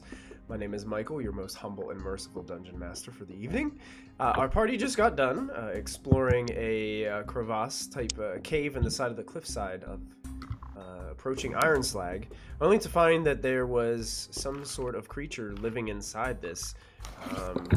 A three-headed monstrosity, a chimera, which they were able to defeat with the help of one of Molfin's summoned souls from another plane of existence. And I believe that soul lasts for an hour, correct? So he just continues to hover there while you guys are moseying around. Kallista has appeared. And at the point that she's appearing, actually, let me... That thing is creepy. Yeah, not a fan. Not a fan. Better than Impy. It looks, I like it better looks than down Impy, at the actually. ripped up creature, it looks back at Molfin, and it's just like, kill. Okay, yeah, definitely better than Impy. Not me. Perhaps I should send it downstairs and just have it start making clean work of the tower. What if there are nice people in there? What did you do? Only probably Mulf, unless you understand primordial. She's speaking primordial. We need to have t-shirts made. What did you do? Question mark. In primordial, Molfen will look back. Well, I walked in. It started breathing at me. It opened its mouth. I put it in a box. I thought you were supposed to scout. That was the plan until it decided to breathe Yeah. fire and everyone else decided to show up. All of a sudden I hear boom, boom, boom, boom, boom, charging up the mountain, and lo and behold, your father and everyone else shows up. What? I wasn't going to stand there by myself. I mean... Well, In Just she's primordial, like- she's Molfen like says growling in primordial. She's just like making noises and they don't understand. he followed Diana up. Yeah. Blame me. You got no idea what I'm saying. I'm talking primordial to... No, yeah, I'm scooping coins into the bag of holding while this is going on. Sure. Hopefully the ones inside the mountain didn't hear that, because there's at least 3 fire giants and at least 3 ogres. Where are you That's bad. going? Oh, okay. that was last hot. Wow, what mountain grumbles? Yeah, so it's Holy Mountain Grumbles right there. Is there an avalanche? That's crazy. Yeah, that is crazy. Good sound effect. That was squeaky background. Yeah. Lachlan, as you are looting, you bag up 120 copper pieces, Woo, yeah. 45 silver pieces, and 6 varying colored gemstones that you've had experience with gems before by now, and you think you could probably get around 100 gold pieces for each of these gemstones. Guys, You have this is a 8? good one. Um, 6 of them, right? Oh, 6 gems? Yeah, 6 of them, yes. The Ooh. box that Ashlyn picked up is a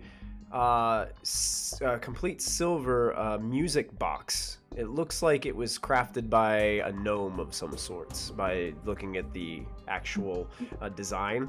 And there is a torn up set of leather armor that looks like it would fit a gnome lying on the Here, floor. would you like this as a product of your culture?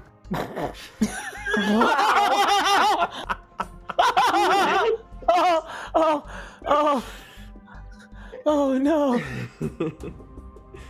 Oh, excuse me, it's not silver, it's made of electrum, so makes it a little bit more valuable. Your people would probably be happy for you to have this. You guys also find a dagger that has an obsidian blade. So it's like a Ooh. jet black blade on the hilt of this Nice. dagger. Lachlan, that would look so badass with you. You guys still owe me a dagger from the one that you took and turned into like a portal to evil. Why don't you take this one instead then? And hopefully they won't. I mean- And can I make an Arcana check on that? Absolutely, yeah. What else did we get?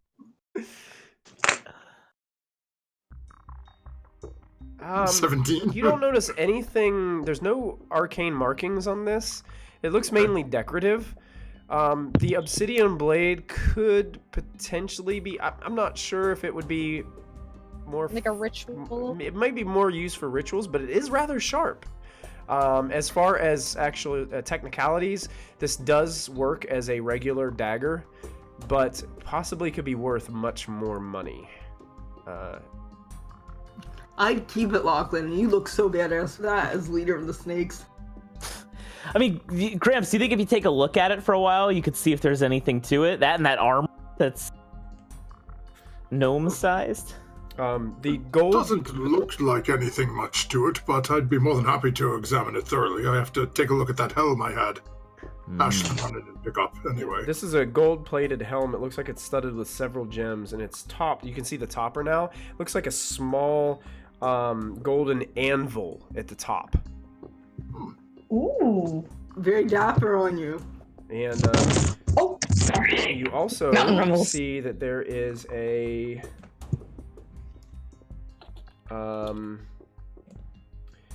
looks like 2 large potion bottles that have a red sparkling liquid inside.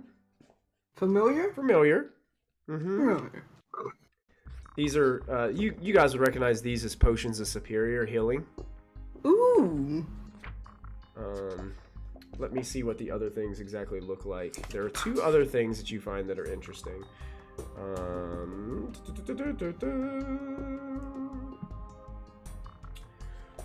There is a hollow metal tube that measures about 1 foot long, weighs just about a pound. Kind of reminds you of a wind chime, Ooh. but it's just one piece of that metal. Doesn't really make any noise, Malcolm. It's just blowing it. And the other thing that you see is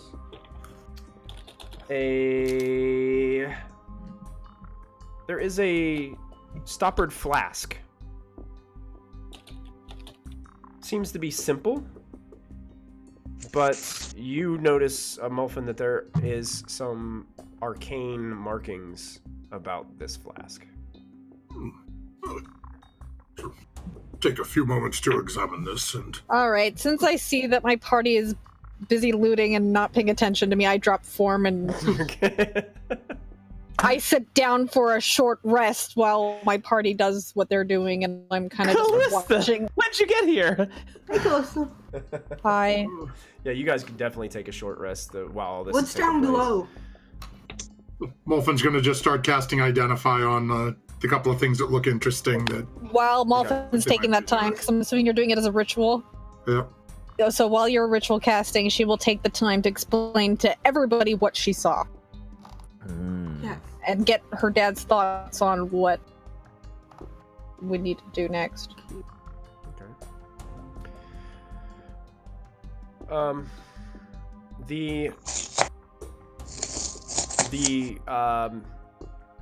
The flask, Mulfin, you discover to be a decanter of endless water. Ooh, Ooh. that's a good one. Uncommon, wondrous item. Basically, you can use an action to remove the stopper and speak one of 3 command words, and that amount of fresh water or salt water, your choice, pours out from the flask. Salt water. Make some Um, spaghetti. You could say stream, which produces 1 gallon of water. You could say fountain, which produces 5 gallons of water. Or you could use geyser, which produces... And blast them. which is a blast of water of 30 gallons of water out of the decanter. It's pretty good. 30 feet long, 1 foot wide. So basically you can shoot something with a geyser of water out Or of the... shoot yourself or up shoot like yourself a like a geyser. It does Oh. look like it does a little bit of... the target must succeed on a strength saving throw or take 1d4 bludgeoning damage and fall prone. So it basically knocks them over or something of that nature. And you can push them up to 15 feet away from you if they weigh less than 200 pounds. Nice. So that's that. The tube that you found is called a Chime of Opening. It's a rare, wondrous item. You can strike it as an action, pointing it to an object within 120 feet of you that can be opened, such as a door, lid, or lock. The chime. Oh, the rogue might like that. The chime issues a clear tone, and one lock or latch of an object opens unless the sound can't reach the object. So basically, it's kind of like having a key to a door or a chest or something like that. It can magically open things. Oh, I can go home now. I'll see you guys back in Waterdeep. You know. Really, how are you gonna get back without a fire elemental in your airship? Oh yeah, that's a good point. I guess I'm stuck here a little longer. The potions are definitely 2 potions of superior healing, and the helm does not appear magical, but it looks like the gold and the gems make it very valuable. It looks dwarven in make, so maybe more valuable to a dwarf. The dagger is also non-magical, but looks more ritualistic. But, on the other hand, still pretty sharp. You could use it. So Molfen will tell what everyone about the chime and whatnot. And then when it comes to the flask, doesn't say anything, just sort of looks out at the opening. Sort of moves everyone out of the way and says, well, and this one, of course, which... Kallista, this may be fun for you. Molfen's going to pull the thing out and say, Geyser. You watch as this water just shoots 30 feet out from this flask, and then just dissipates and land. Yeah, like Molfin's having trouble like holding it in his and spraying water all over the place. You can see that the water. Champagne at the club. Yeah, exactly. Yeah. Yes. Oh, yeah. Oh, look at over at Lachlan a little bit. Why? Totally soaks and messes up Lachlan's hair. Cork it and hand it over to Kallista. That could be useful. Only the few magic items, but the helm appears dwarven, I would assume, but worth money. And same with the dagger. It is functional, not arcane in any way, but What about the armor? sharp. And did I get anything from the armor, or was that The just... armor is just it's a worthless set of ripped up. It looks like the Chimera just tore it immensely. Oh. It might look good on Tony, but on any of us... That's true. That's true. Do we know like what kind of ritual that dagger would have been used?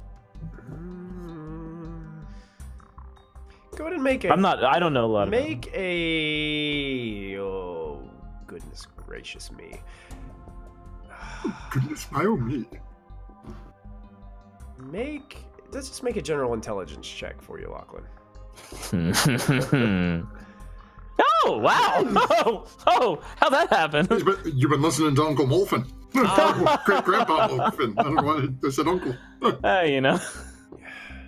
This dagger may be used, and from your limited experience probably with this, Yeah. It looks like something that was used. Molfen would probably know more about this than you would, but to slice one's hand, to pour blood, and make a blood sacrifice of some sort. You know. Gramps, this is right up your alley. It's so plain and generic in its construction that you don't see any symbols or anything like that would give you any clues as to what, if it was a deity, a demonic type thing, or anything like that. It looks very general. It's nice, but it doesn't give you any clues on it as to what exactly. But you Gotcha. You get the hunch that somebody was using this to, make some type of blood sacrifice or use their blood for other means. If it worked out for them, then there's something horrible around here. Does Lachlan say that out loud? Yeah. Molfin's just gonna look at the 3 lumps of flesh. Or perhaps there was something horrible around here. Oh, interesting. Gramps, do you want to use this in your sketchy rituals? I believe Ashlyn offered it to you, Lachlan, and as you did say, we do owe you a dagger. Yeah, but I want a really bad one that does evil, you know? What? We'll worry about it later. Nothing, Kallista. I have high passive, Lachlan. You better be whispering. Lachlan, Yeah, I've got Not like whispering at all. Lachlan, this dagger in your Ugh. hand, though, like, it looks so cool with your black studded leather armor, and it just looks like it fits everything that you've become. Aesthetics are everything. Yeah, I'll exactly. keep it. You could always get it enchanted later, Lachlan. True. And now the Cobra Commander has his fang. Oh, that's... Wow. Yeah, Oh, so cool. it really, So, that's basically all. What are we- yeah. Value-wise, that's all you guys find. I mean, there's a lot of corpses of bones and things that the Chimera was eating up here. But other than that, that's pretty much all value. If there are any vaguely humanoid ones, I'd like to, I don't know, like make a funeral Stop Morphin pyre. from stealing them. Yeah, I would like to make a funeral pyre and pray for them Okay. and burn them, burn their no, bones. no, you can wait for that. There's- Wait till dark. Honestly, there's We not have much stuff- flesh on these. It's mostly just bone, so it would you probably wouldn't be able to burn much of it. I'll druid craft to make it look nice for Diana, so Okay. she doesn't burn them. Okay. Sure. Okay, and I'll take We don't need a prayers. signal fire here. There's That's three. true. What are we gonna do about the giants and the ogres? They're in there. The fire's not lit. I don't know where the Dawn Titan is. I only got so far as to see those until you guys called or Diana called. So I don't know if there's more or if that's all we have to deal with, because that's quite a lot. Morphin's just going to sort of point over his shoulder at the floating thing over the corpse. We said him down, but nothing to record us being anywhere here. Okay, well we can send that thing down, or do you have to That have thing is eyesight weird. on it? I'm sorry, Ashlyn? Can you send that thing down, or do you have to have like sight on it? No, I can just tell it to move down based on where Kallista came from and kill anything that's not one of us that it sees. That might work. Okay. It's a start. How will it do again? Start heading down and kill anything that's not us. Oh my god! So you're just gonna make it like it can go through walls, right? Like it It can travel through floors just and try I'm to- shadows. going to Okay. follow it as an earth elemental, go invisible again, and just watch. Okay. Excellent. I want to see how they react, and if there's more, I just want a lay of the land. I'm gonna be nowhere near where he's coming out, but I'm gonna be watching from a little peeky hole. Okay. You watch as the wraith just sinks into the floor, and it's headed towards, kind of turns around and is headed towards. It's basically taking a straight shot towards the middle of the mountain, thinking that's probably the best route to take to discover anything. That Molfin just gave it vague instructions to kill anything that it finds within the mountain. Oh, jeez. So Room full of innocent maidens. Yeah. So Kallista begins to follow behind it. What would the rest of you be doing? Just kind of chilling out, waiting here, or would you guys move I was up or gonna down the ask, wait, steps, move towards the doors? What I just Molfin, what Down the stairs. you're gonna go up the stairs, Ashlyn? No, aren't we at the top of the stairs? You got about Or we- another 150 feet to climb to where you saw that Oh. big wall at the top, Oh. and some Okay. smoke from what seems to be a fire or two from within those walls. I'll go up there. But, And I'll Do we want to keep I- pushing without the wraith's intel? well, my thought was, do we really want to get yelled at by Kallista again Oh, for yeah, wandering let's off and stay getting put. lost? Even worse. Yeah. Okay. 2 we'll stay times here. the charm. But once we walked in and found something, if we go wandering off again after she just... Does anyone notice That's a good how point. different Kallista has been recently? I mean, she just gave me leave to send that creature down into the mountain and kill anything that was not one of us. She must. I really think she's starting to grow as an individual. Yeah. Well, grow and Learn. What happens to those souls after they're done serving you? Yeah. Wanna know that? Back to the other realm. Oh, good. They're Oh. not stuck in like limbo forever, right? A good realm Well, or I like pulled them from hell? limbo, so I would assume that that's where they reside, but Oh. at least I assume it's limbo. I've never really crawled through there to find out quite where it Maybe is. you should talk to it more. You know, see where it's By from. the time they come here, Ashlyn, it is a little difficult to have a meaningful conversation with them. Instead of just saying kill, why don't you say, where are you from? Yeah. So That's what while they- this conversation is going on, Kallista, you are following the wraith. You get to a point where finally, like, your head pops out into this opening. Now, you have dark vision as an earth elemental, Yes. correct? So you can see Yes. clear. You pop out to an absolutely horrific sight. As you pop your head out, you see what looks to be a rather large mine. And the wraith is surrounding these what looks to be dwarves and rock gnomes that are shackled by their feet. Oh no! And it's beginning to claw at them, and they just immediately fall as it's going. No! And then about 30 feet away, you see this snake-like creature that is glowing red and flames all around it. It's holding this massive spear, and it's looking towards the wraith that's moving through this crowd of what looks like slaves that are just mining in the mines, and it's just mauling towards them, just left and right, dropping a dwarf, then dropping a little rock gnome. And then you see another one of these snake-like creatures come from around the corner, and they both start to charge the wraith with their spears.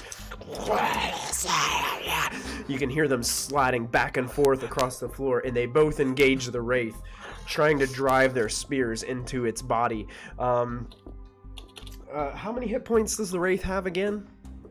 67, it didn't take any damage, and it has resistance to acid, cold, fire, lightning, thunder, bludgeoning, piercing, slashing from non-magical, non-silvered weapons. Okay. It's completely immune to necrotic and poison. Okay. So what we'll say here, for the fact I don't want to take too much away from the rest of the group going on what's going on.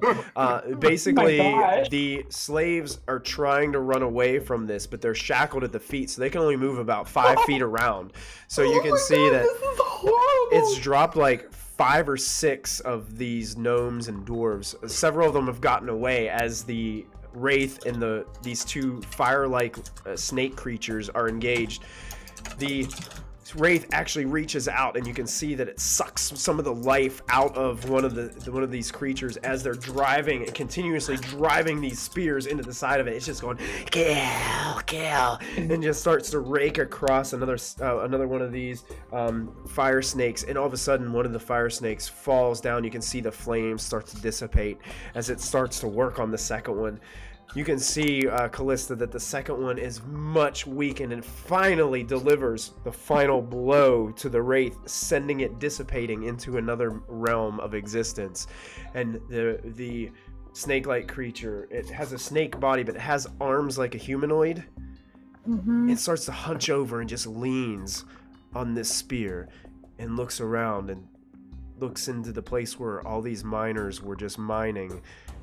And about 2 dwarves and 4 gnomes just lay dead, sprawled out on the floor. Oh my gosh. And then the snake-like creature just kind of lays down. And just kind of lays there breathing. Most of the other creatures, the other slaves, have run off. They're moved down a different tunnel. Okay.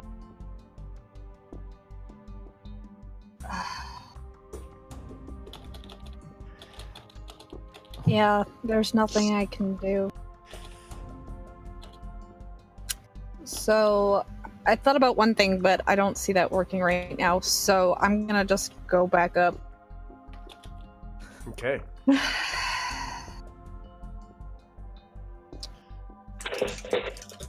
And I'm gonna not drop invisibility, but come up behind Mulfin. Okay. And in Primordial, Mulfin, in the future, we need to be more specific about what orders you give that thing. Why? What happened? Can you understand primordial? Primordial? Oh no. Okay. No. You can hear primordial speech, but you're not really sure. Oh, Yeah, it sounds like.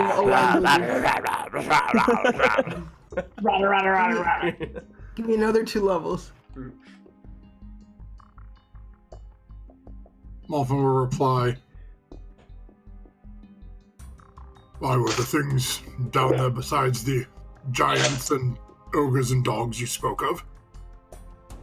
Well, it didn't follow me. I was following it, and it chose a completely different underground cavern that I hadn't scouted yet, and found the slaves. Gnomes, dwarves. About 6 fell. They were shackled. They didn't have a chance. There was a couple snake creatures they took out, but not... We'll have to deal with the slave masters then and release the ones we can. Of course, I was already thinking that, but if they see an earth elemental, they're not gonna be calm about it, obviously. No, if you said they're dwarves and gnomes, we'll have to send Lachlan. We're on a time crunch, Mulfin. We need to get that dawn fire first. We can't help these people unless we stop them. And we have to find where they're entering from. What else did you see in that room? It's just mining caverns. Did I see anything else while I was watching the scene? It looked like they had, the floors were equipped with rails, like they could run mining carts through there. Okay. And it seems like all the tunnels had a slight downslope to them. Okay. How far off from the initial room was this cavern? Yeah, probably give or take. I'm trying to think. Let me double check something really fast. Honestly, probably not too far.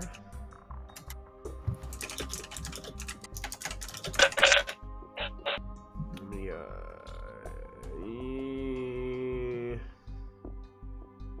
oh, they don't have it on that map. I'm gonna have to look right here.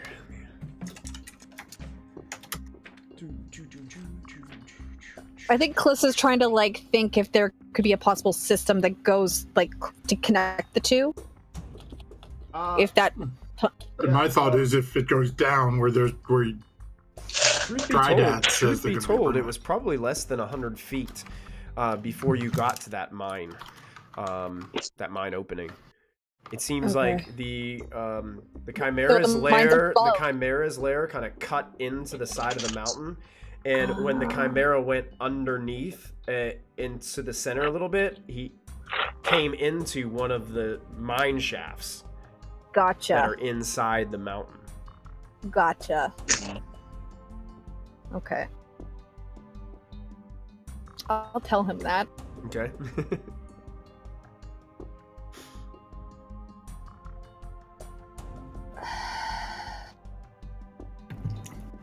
Well, your father seems to think he'll be coming from downstairs, so we must find a way to get lower than we are.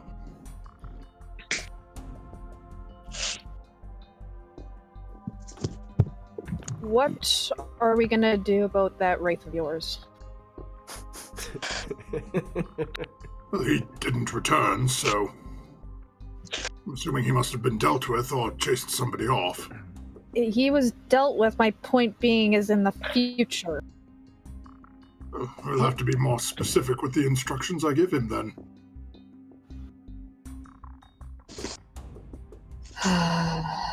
Do you have the ability to, tell it to listen to us if need be? I have not thought of trying that, but I would assume if I give it an order to do so, it would listen. Okay. We shall, next time I have need of summoning it, we will advise it to follow your instructions. See what happens. Okay. Don't tell Diana yet. I'll talk to her.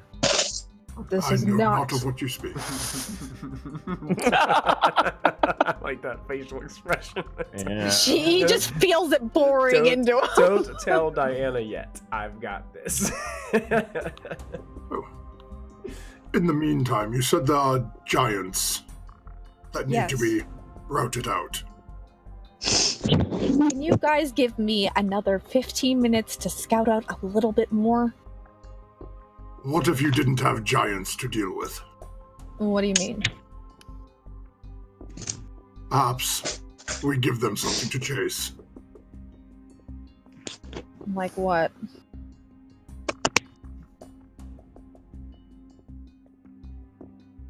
You don't have your clone here. No, I don't. I have myself. And the ability to disappear into the ethereal plane.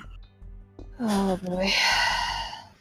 If I rip open the door downstairs and call out a challenge, have them charge out, lead them on a merry little chase away from here and our ship, of course.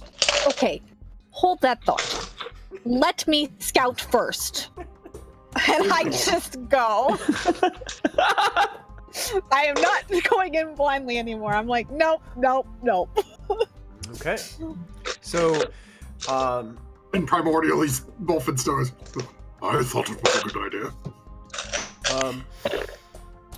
Kallista, are you Yes. so are you trying to go back to the same location that you were? Yeah, I want to check out to see if I can find any more giants starting from that area and going out. Going out, like Like leaving their wherever the main chamber is by the door, and like going around to where I saw the two giants sitting there playing cards. Yeah. Okay. So I want to go back up to that point where I last was scouting and kind of move my way through and see how big this place is. Okay. So do you want to go from where you saw the giants playing cards, or from where you initially saw the first giant?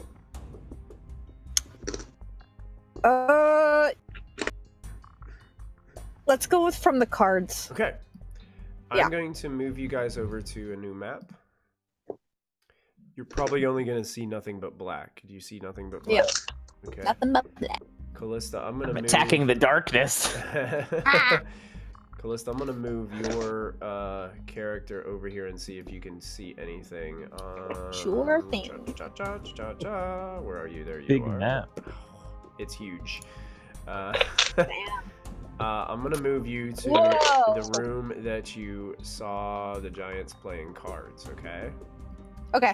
Can you see the room that you were in? Yes. Yes.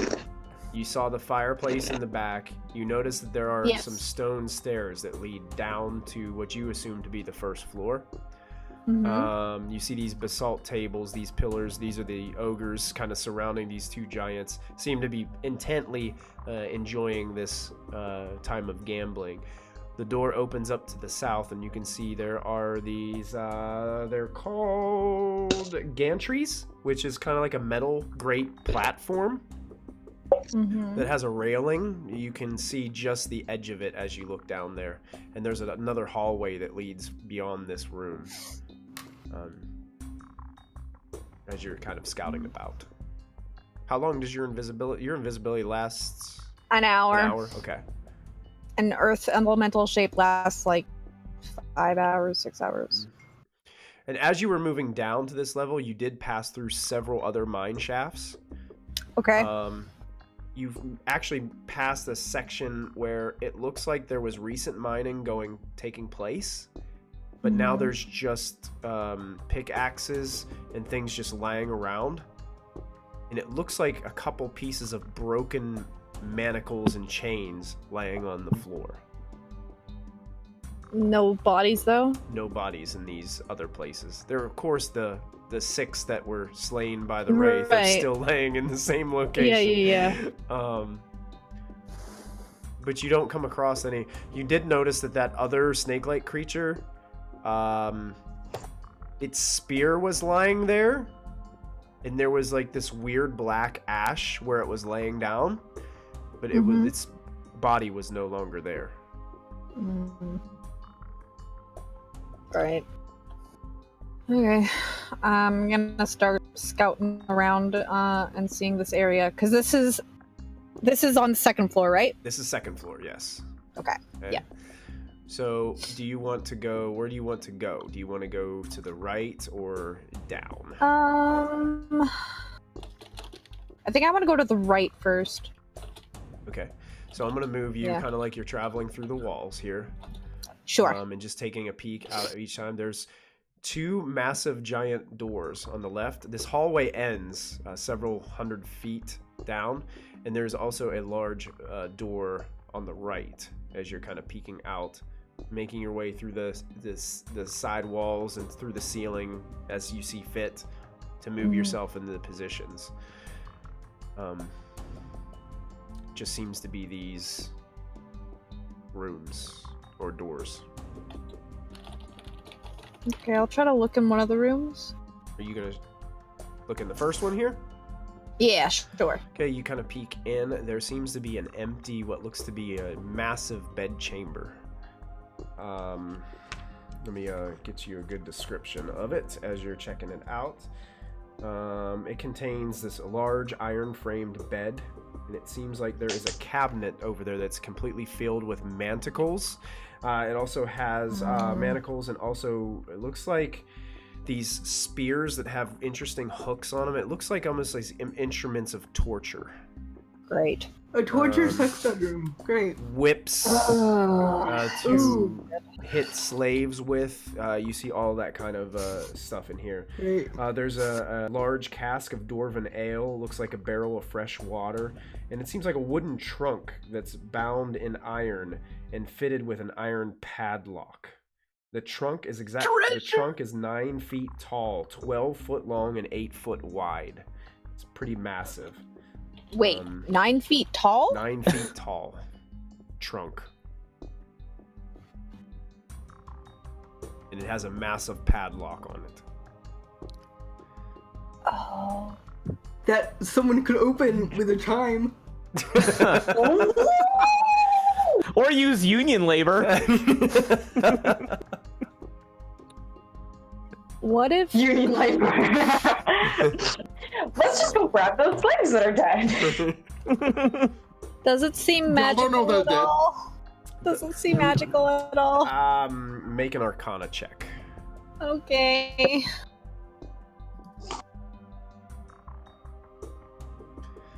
No. You have no idea. Okay.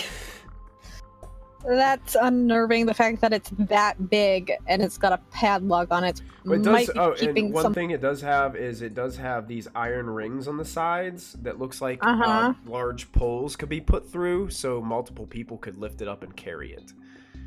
Because a giant could probably pick this up, no problem. But if it was forcing its slaves to carry it, several slaves would be needed to probably hoist this up.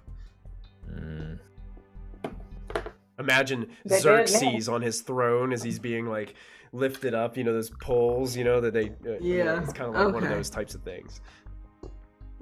Yeah, Kallista thinks this might be a cage for something big, so... No, thank you, and I will go to the next room. Go to the next room? Okay, so you take Yep. take a trip down the hall, and you come into another chamber. Very similar in size, also has a furnace in the back. This room also holds an iron frame bed, 2 cabinets, one also containing manacles and other instruments of torture. There's a barrel of water, dwarven ale again. It has 2 empty iron-bound wooden crates and an iron trunk with a lock built into it.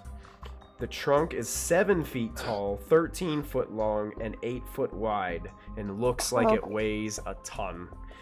Okay. It looks like the trunk, the lock that's built into it, has a keyhole. Okay. Okay. Make an intelligence check for me. I'm gonna use my DM's inspiration for advantage because I suck at intelligence. Okay, cool. You got it. I knew it! Oh. You're not 100% sure, but you think that the lock of this trunk is so big, you think a human or maybe smaller person could actually just, without even having thieves' tools, might be able to stick their hand inside the keyhole. And Oh my if they God. had knowledge enough on how to pick locks, they could probably move the tumblers with their hands and actually unlock Okay, this. noted. Noted. Cute. So that's Lachlan's thing, got it. So I got two Grease things. up the arm and Oh, wow. Did someone say grease? Lachlan, there's this lock. You hear me out. roll up the sleeve. All right, I go to, I guess, the last Grease. one. No! Stop! Stop! Yeah, I'll go to the last door. Last door. Okay, so you can go ahead and move your. Can you see to move Yep. into? Can you move into it? Yep. Will it do it? Okay. Okay, so this is just like a mess hall or Okay. massive bed chambers. Massive bed chambers. It looks like 12 giant-sized iron-framed 12. beds. Oh 12. no! Oh no! There is Plus the other two. also at the foot of each bed is an unlocked footlocker that's made of beaten iron. 3 basalt pillars support the ceiling of this room. Oh, I don't like that. Okay, I gotta go back down to the other direction, just as quickly as I can. Okay. Yeah. Because your time, you're on a ticking clock here. Yep. So Yep. you head on down and you end up on this it looks like an overhang of this gantry. This is that same room that you poked up from below. You can see that giant below you about 30 feet. And he's throwing that ball still. He's still playing with his pets in this large chamber. You can see about 20 feet away from the gantry across from you, there's this chain, and on it, about every 10 feet, there is a metal bucket. Some of them look like they have ore in them as they're chugging its way past. From where you're standing, they are moving. For your character, they're moving left, but for you looking at the screen, it's moving right. Does that make sense? Gotcha. Yep. Okay. And also, you can see there are other gantries and other openings on the other sides. You can see on the left side of Kallista, there is a massive crane that's holding up a massive forearm and hand Yeah. in the top. The other crane on the other side yeah. is helping to I see him. support the massive Sword. sword. There's 2 cranes on the other side holding the sword up, which would Uh-huh. probably be the main weapon of this this golem. That's actually, the other crane at the bottom is supporting its weight as it has several chains that fall down Oh, from the I see what's ceiling. happening here. Can you see the Yeah. faint picture of the... This thing in the background? Yeah, it looks like it's in the background, Yeah. but that is... Yeah. That's actually the hanging thing that you saw from the floor before. Oh, so that's the top view of that giant thing. Yep. And I'm going to shift ping right here. That's where the 2 adamantium doors are, down below. Okay. I'm gonna go that way. Okay. I'm going to wait until I see where you're... Kinda like, as I'm moving, do I see that there's like other openings or I haven't doors? seen you move yet. You're still in the same spot. Oh, okay. I'm like around this area. Oh, you're moving down here? Yeah, It- towards the door area. It doesn't appear... Where I know where I think. Yeah, it doesn't appear to be any other doors. You see these steps that lead down for the gantry these below. ones? Yep. That's a gantry on the 2nd floor, and it leads down to the 1st. So there's a way you can get Okay. up as soon as you walk in. Mhm. You see on this side there are, it's like a metal bars, like a portcullis of some sort that's blocking this hall. Like bars? Yeah, like metal bars that are shut. And how far is your vision? Your dark vision? 60 feet. Okay, yeah, you can just see darkness down that hallway. But the whole time you're in here, you just hear this repetitive sound of chung, chung, chung, chung. It's super loud and resonating throughout the whole facility. And about this amount of time, you probably have enough time to maybe scout out one more area before you realize you probably have to get back before some of I want to check out these metal off. things. This area, like these what'd you call them? It's a portcullis. Basically, it's like these. Portcullis? Yeah, it's kind of like these metal bars that sit down. Kind of like what in the inside of castle doors they would have these sometimes as an extra layer of defense. Oh, okay. You know what I'm talking about? Yeah, it's like the grates. Yep. Yeah, you can go through the wall right here and just check what's out beyond. Yeah. So go ahead and you can move into this next room. You see about a dozen cages. Oh no. Within them you see dwarves, rock gnomes, humans, orcs. Oh no. And there are several what you would recognize to be hobgoblins standing throughout the room. Just standing on guard. There's also on the far side of the room another set of portcullis that blocks this far end of the hall. So basically, this looks like main... Like a jail.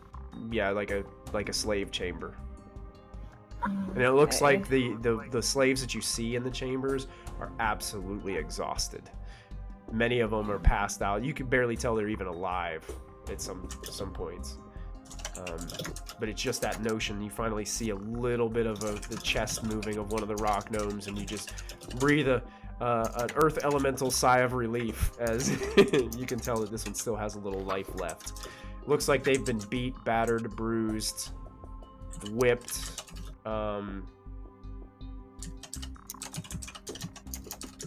They just look in bad shape in general. And there's hobgoblins here as well that are helping. So there's the snake people down in the mines. There's hobgoblins up here maintaining these prisoners. Yeah. And then there's the giants and the ogres. Mm-hmm. Damn. Okay. Well, that helps. So about that time, your invisibility is going to run out on you. So you start to make your way carefully back to the rest of your party. You are waiting word from you, Kallista. Yep, I go back. Oh, I went through the wrong wall, but that's okay. That's okay. We don't have like a map for the other part, so you guys can just go ahead and...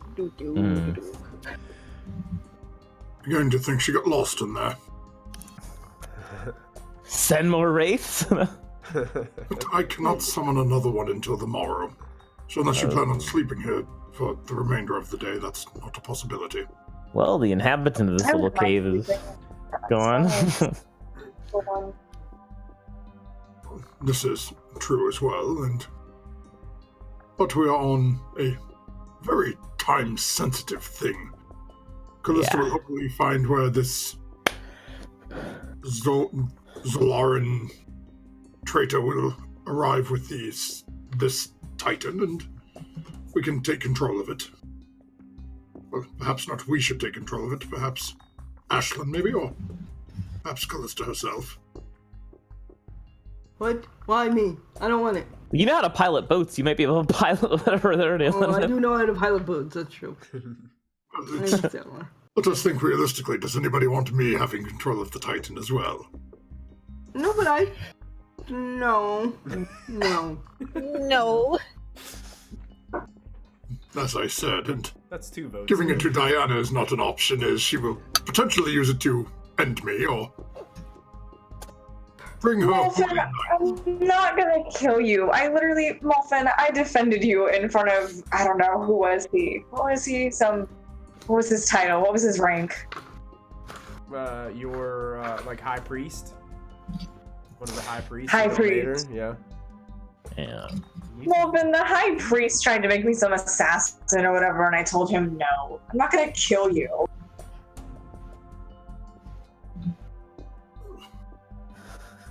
Thank you, Diana. It is wonderful to know that you are not willing to kill me and that apparently the high leaders of the Church of Ilmata are seeking my assassination now.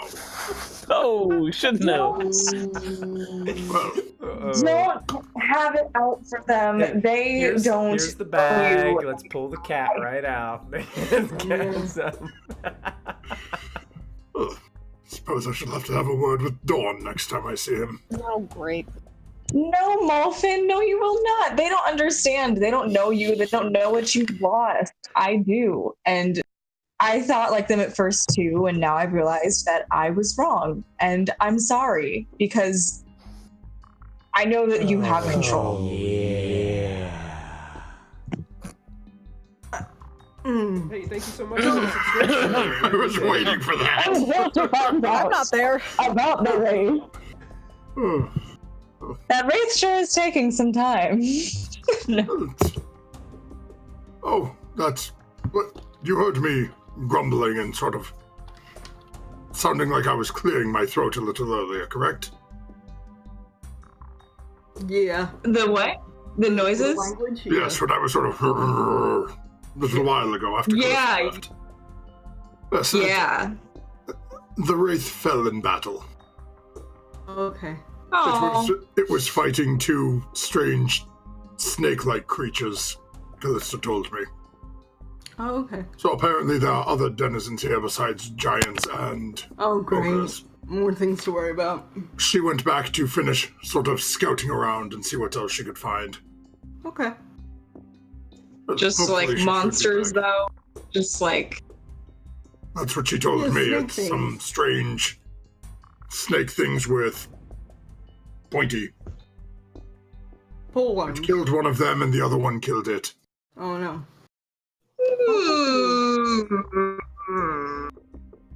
Do I trust you? You just said that you did. Sort of. A little. As Okay. Diana says, as Kallista says, we must trust one another. This is true. No more We have to lying. trust one another. That's true. I can't imagine. Why would any of us lie at this point? Like. Do any of us want to get yelled at by Mother Kallista again? That's true. I was going to go along the lines also of we're all that we have. Yeah, we are all that we have. We have to stick together. That's true. Kallista, you totally just heard that. Great. So how was it, Kallista? The downstairs part. I come out of Earth Elemental. Oh. Okay, so here's the deal. I understand you, can you? No, she's not Earth Elemental anymore. Oh, okay. She's out herself. of Earth. Oh no. Yeah, Okay. out. Okay. There's hobgoblins for sure. Okay. There's the snake people that were in the mines, and there are. I saw 14 giant beds. I don't know if all of them are filled, but that's not a great sign. Yeah, that doesn't sound good. So I think if we're gonna do this, we need to intercept. We can't allow the giants to touch it. There's no way we're fighting an entire stronghold. We need to be smart about this. What do you mean? How do we go around it? Perhaps distractions? Distractions. If we could find a way to intercept them, maybe through the mines is my best guess. I don't know how else they would reach it from the Underdark, because the mines go above. Morphin's gonna look at Ralph. Ralph, how well do you know your brother? Seems an odd question to ask now that I think of it.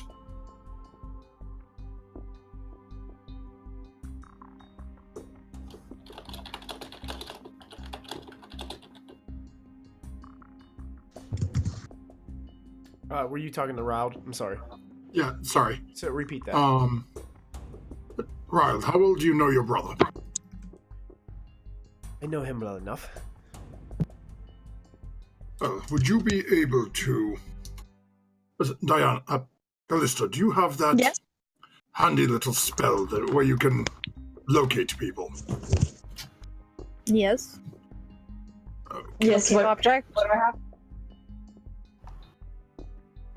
Okay, if your father was to describe his brother to you, do you think you would be able to use that spell to attempt to locate him? That's a little bit different because I'm not locating a person, I'm locating an object. So it would have to be something unique that he would have that the others wouldn't. And Dad, remind me again, what exactly is happening here? Are they doing a transaction? Are they stealing from the giants? What exactly is happening again? Just remind me, because Christy can't remember. Basically, what is happening is Ryle's brother stole this primordial from the forge under Gauntlgrim and is Right. delivering it Delivering it here. to the fire giants here. He believes it's somebody named Zalto is the fire giant he's responsible to deliver it to. Okay.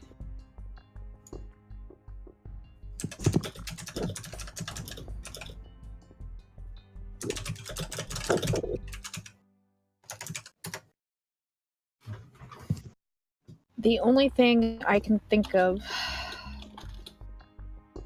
is I continue to scout the routes and see if I can find one and just listen. Even if I can't be invisible, at least I can listen and look for this drow mercenaries coming through. Okay. Unless you guys have a better idea on where we should start. Because I don't think going into this place through the front door is going to work. Which door then? I'm assuming one of the underground caves systems. How do we get to one of those? How? I- Michael, Dig. how well would Molfen understand the ethereal realm? Like, what exactly are you like? If what do you mean by Molfen was to understanding? travel, would Molfen know or have a feeling if he was to traverse the ethereal realm? Would would it be the same? Like, as in the ethereal realm, as in regards to the material. As in as in the prime plane and ethereal, is the physicality going to be the same? Physicality is going to be the same.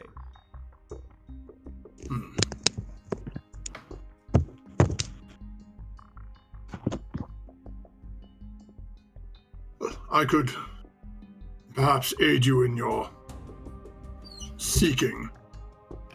It would take a while for me, but could not move as quickly as you. But I have the ability to travel through the ethereal plane.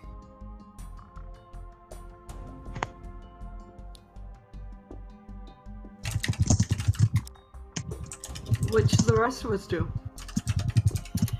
I'm not sure that's the problem. I can travel it for 8 hours. I could search everywhere we could potentially need, but that leaves me without a way of contacting anyone for... Oh.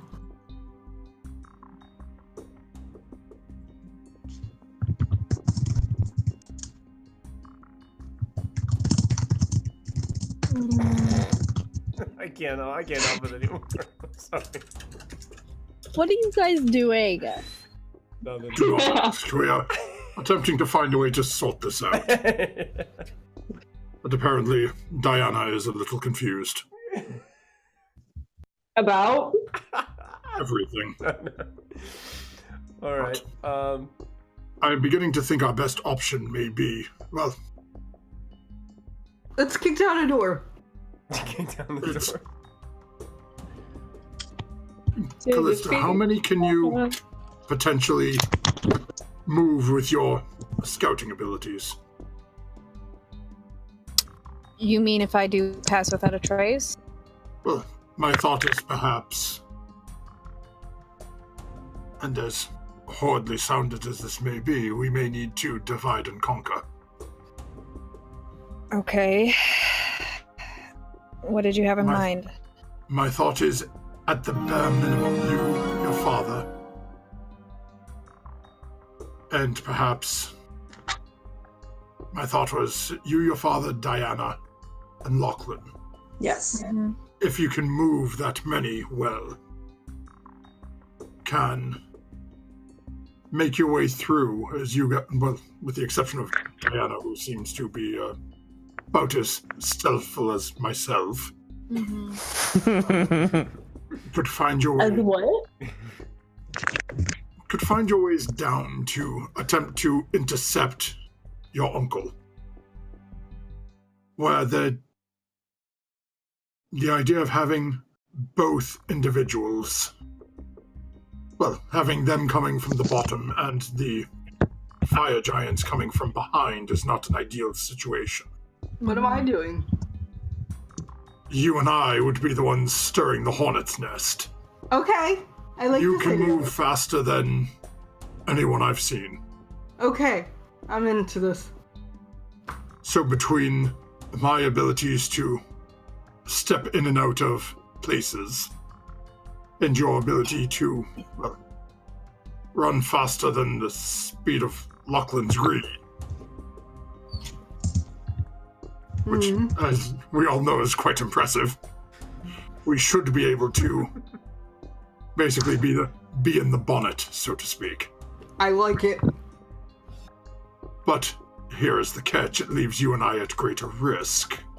While we are annoying them, if Kallista is right, and if there are 14 other fire giants here.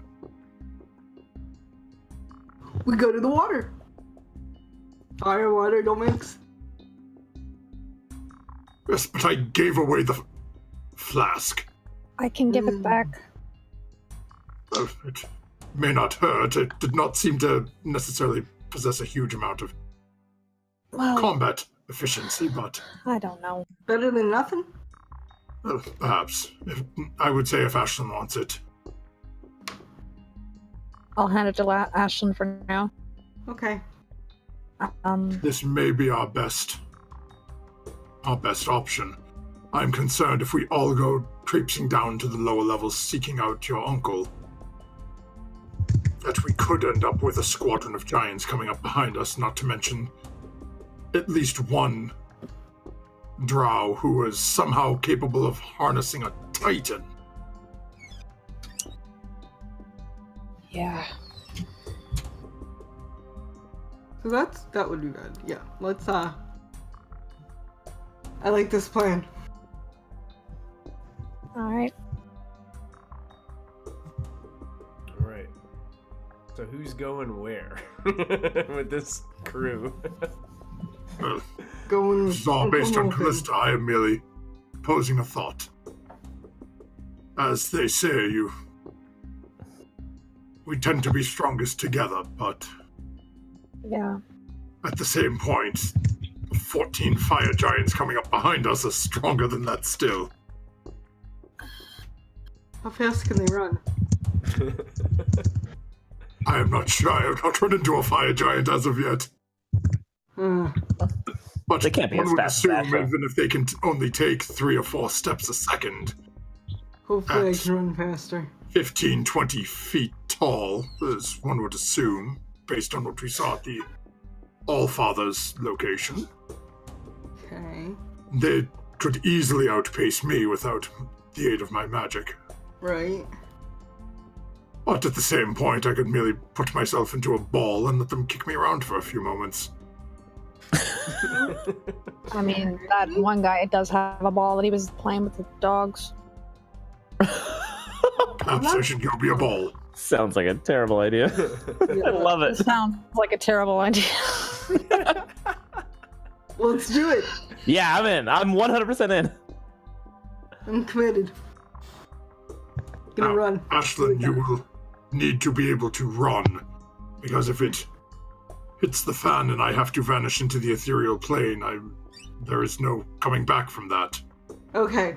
Problem is knowing when to trigger the stirring of Hornet's Nest. This is true. Diana can send a message, but we Okay. first have to find them. I'm all out of 3rd level spells, so I'm not telling nobody nothing. We I took know what short we can do. rest.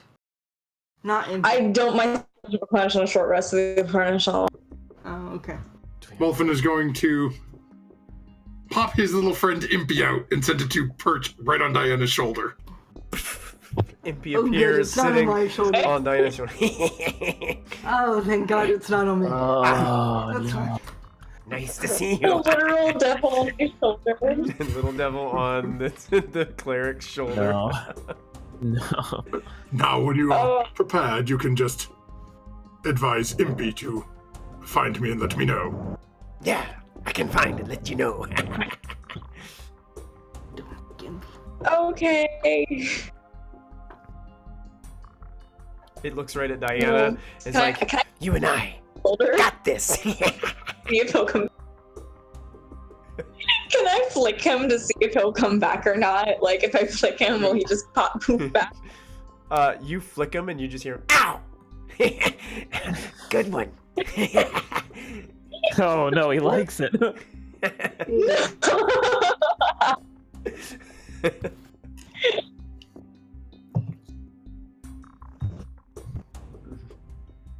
Well, Kallista, do you have any other ideas beyond that? Well, actually, No. I say that.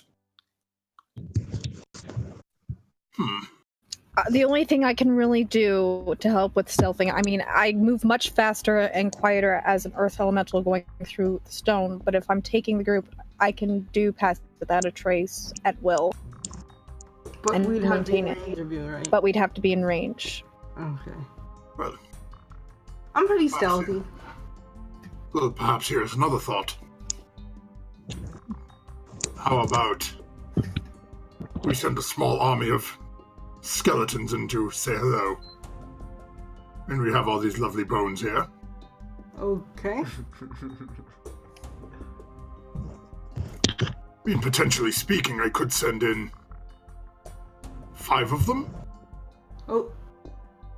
Okay. If we really want to go crazy, I suppose we could go...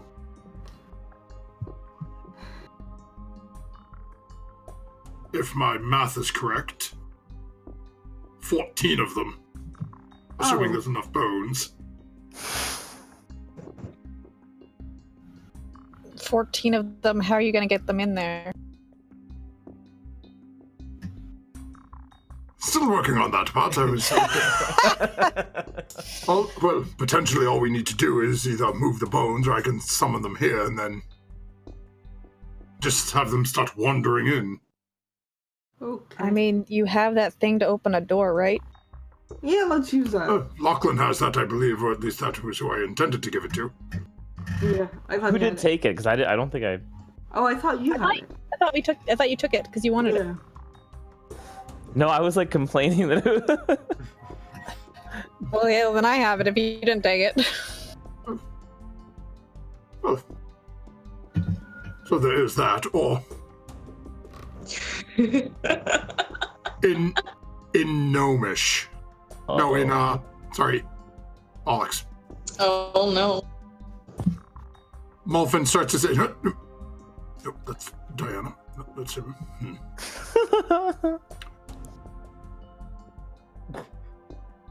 Yes. I had an idea, but it would require Kallista to be gone investigating areas further to see if she could find anything. But Anything with what? supplies that would enable me to contact other places to bring more help.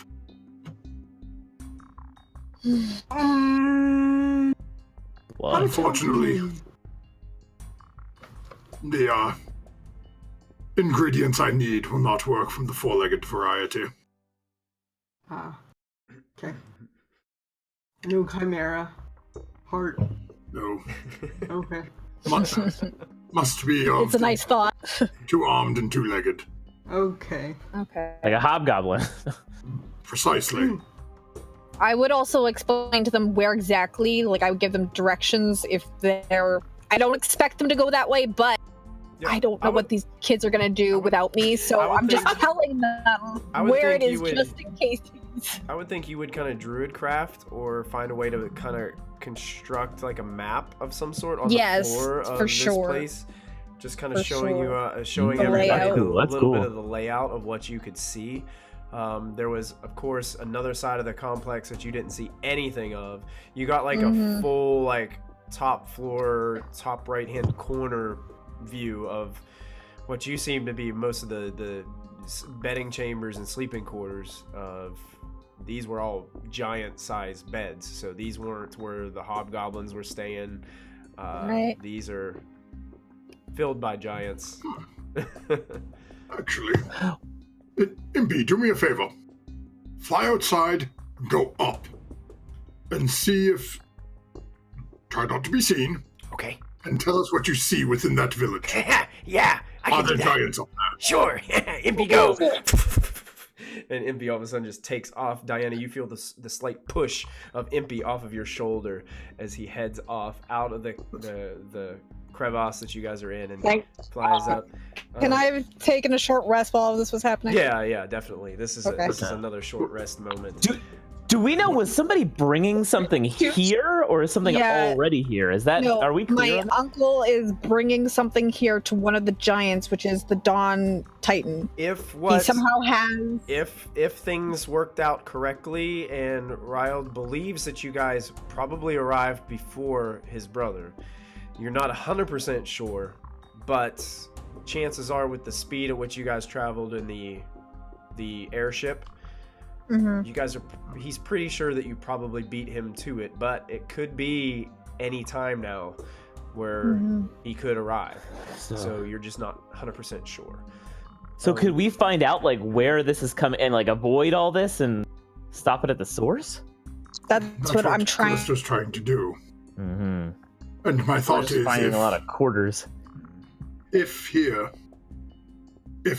can advise us if there is a giant civilization, camp, village, whatever you want to call it, on top of this. Oh, that maybe that's where Perhaps- it's coming in. Well, no, one would assume that where Ryled says he was coming underground, that it would be coming underneath. But if there is a giant civilization on the top, perhaps 2 bees in a bonnet upstairs draws the attention up, which leaves the rest of you free down below. Gotcha. A Works. little bit of time passes, and you guys start to hear the fluttering of wings, and you see Impy come flying back into the chamber and perches back on Diana's shoulder. Back. Be back! And looks over to you, Molfin, and is like, Impy, go up top. Impy, see village inside wall. Lots of huts. Not lot people. Saw one. Very big. Horns on head. Face of cow? Minotaurs live upstairs. Cow people. Also Okay. saw big hole lead into ground. There we go. Had metal platform, maybe? It disappeared down into hole. Like that. And there would be our entrance. There we go. apparently, Yep. Next to the giant horned cow-faced creature. Hmm. So, Isn't it always? Just one, Impy? I see one. Outside. No other creatures? Outside. Lots. Well. Some buildings.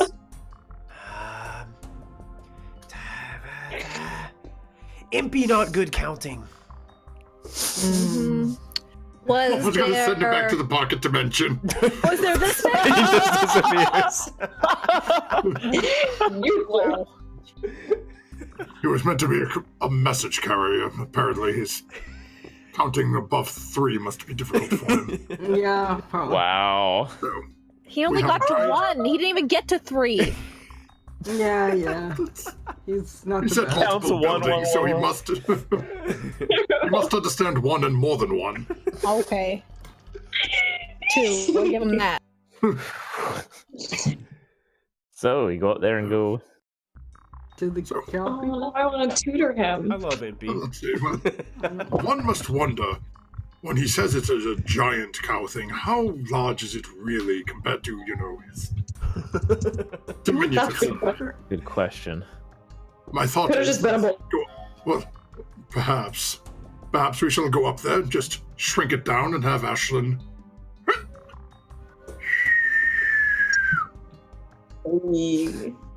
Wait, I got an idea. That reminds me.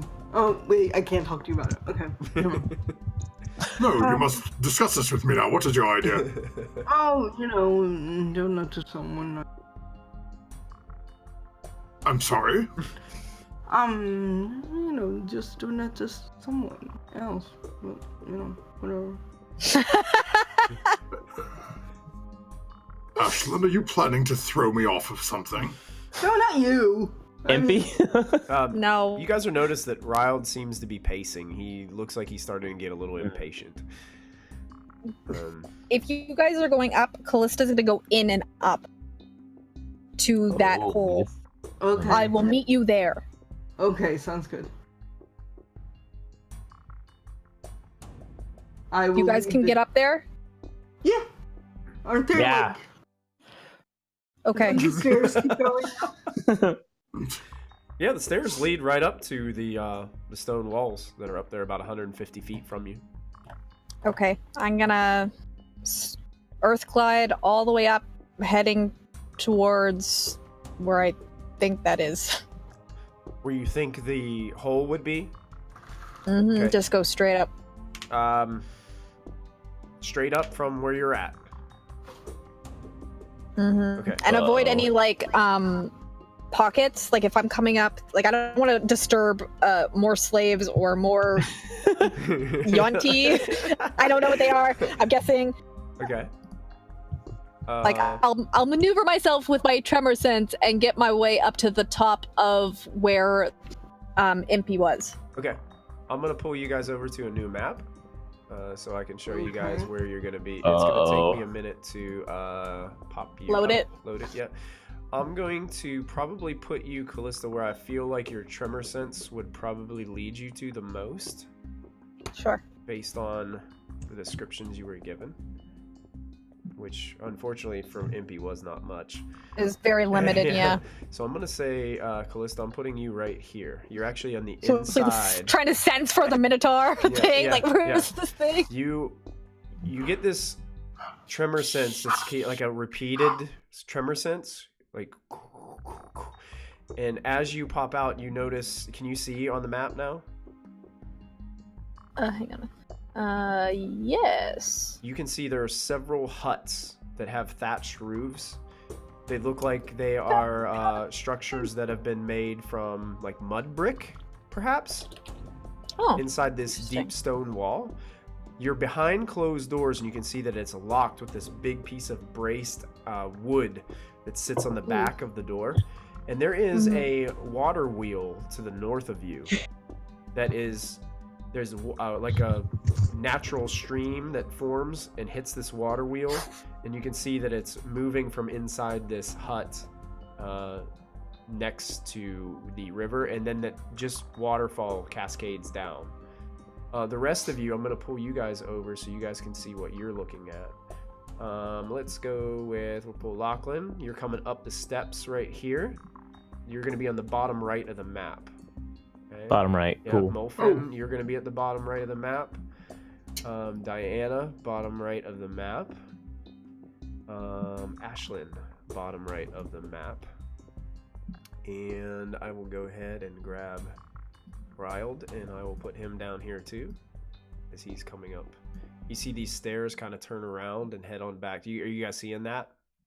Yep. Yeah, Yeah, and you guys can see that there's a cliff side here and what looks to be about a 20-foot high stone brick and mortar type wall that surrounds this. There's a bridge that goes across, and there's an old broken bridge that you see within this center part. You can see there are double doors to the right with stairs leading up to it, and across the bridge there are double doors to the left with about 20-foot high massive doors. Both sets are closed. Can I earth glide underneath the water and get to the other side? Sure can. I will do that. Okay. Molfin's going to look back at Ashlyn who's gone. Perfect. And say, look at Lachlan and say, Lachlan, Diana, choose a side. Shall we go left or right? Great question. Flip a coin. I once heard someone say, I'm going right. Righty then, right it is. What were you gonna say though? Left? I once remember someone saying to always keep the wall to your left, but... Well, so your wisdom versus my coin. That's how you tunnel, right? What, Diana? That's how you escape a tunnel, right? Like if you're stuck in like a tunnel, go. I the cannot left. remember I can't remember why he told me it, I just remember him saying it. So, Diana, what do you think? Do we follow that logic, or do we follow the luck of Lachlan? The luck of Lachlan is Righty then. fickle, I will admit. That's a polite way to describe it, Diana.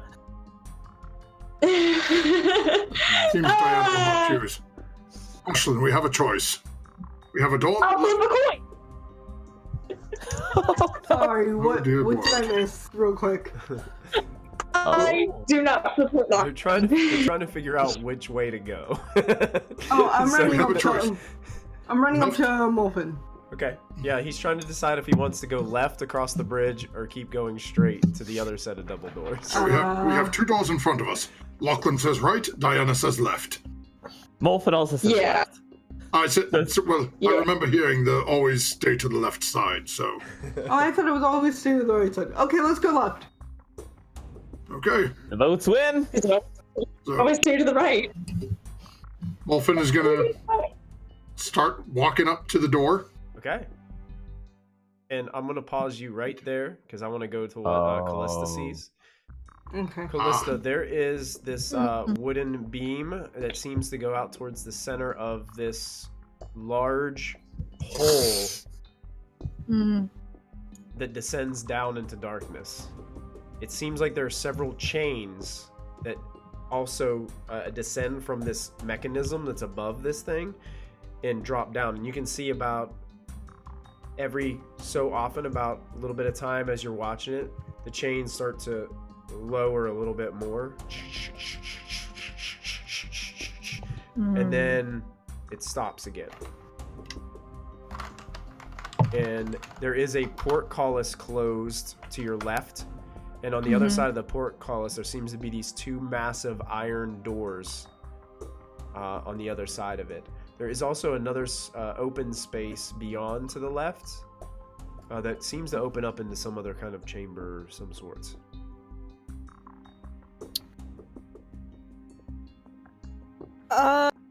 Based off just feeling, does it feel like it's pushing down, like it's resistance, or does it feel like it's just hollow and it's just dropping something down? Make an intelligence check. Oh god.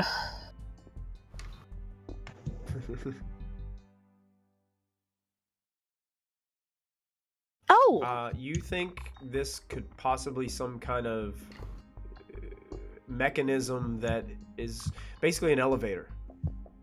yeah. Okay. It pauses for a That's what I while thought. and then moves again, but it looks like it's not. It's on like a timed. Like as you're Right. sitting there timing it, it stops for maybe 2 minutes, then starts At to each. move, and then it stops again, Okay. then it starts to move, and eventually you notice the chains start to actually wind back up. Oh. I'm gonna earth meld down and try and see if I can see where this elevator is. See if I can get a visual on it. Okay. As you move down a long way. This elevator shaft goes down far. You can see that there are a couple floors that it opens up to really quickly as you're moving down, and it looks like an abandoned part of a mine.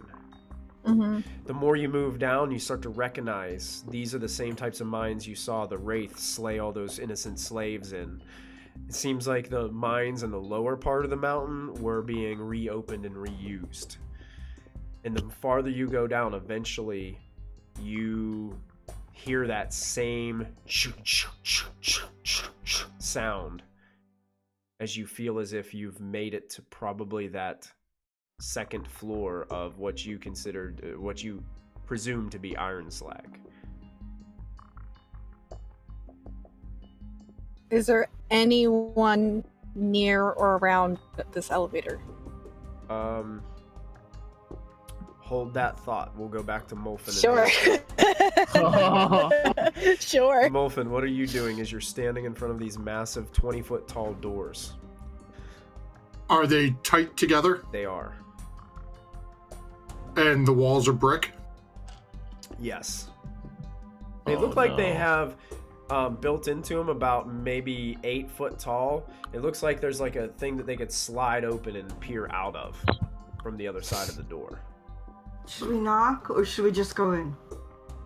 My thought is to just go in. The question is, do we go big or go small? Oh no. I don't know. I could probably just climb. Over the I do doors? not climb. Race you to the other side. Okay. And I start racing Lachlan. Yeah, I'm like spider climbing next to next I'm action. running. Okay, as they're going, Lachlan spider climbing. Mm-hmm. Okay. that work. I'm just running because I can do that. And you're running up the wall. Mm-hmm. Molfen reaches out, puts his hand against the door, and casts Enlarge On the on the door to literally push the wall in the door and shatter the opening. Oh, well, It's we're going on to it. double the size of the door. So you're gonna break. Basically, you want to break the door. Yeah, I'm doubling the size of the door to break myself an entranceway. Okay. Does this happen before or after Ashlyn and Lachlan do what they're doing? Because are you guys going up the wall or We're the pretty door? fast.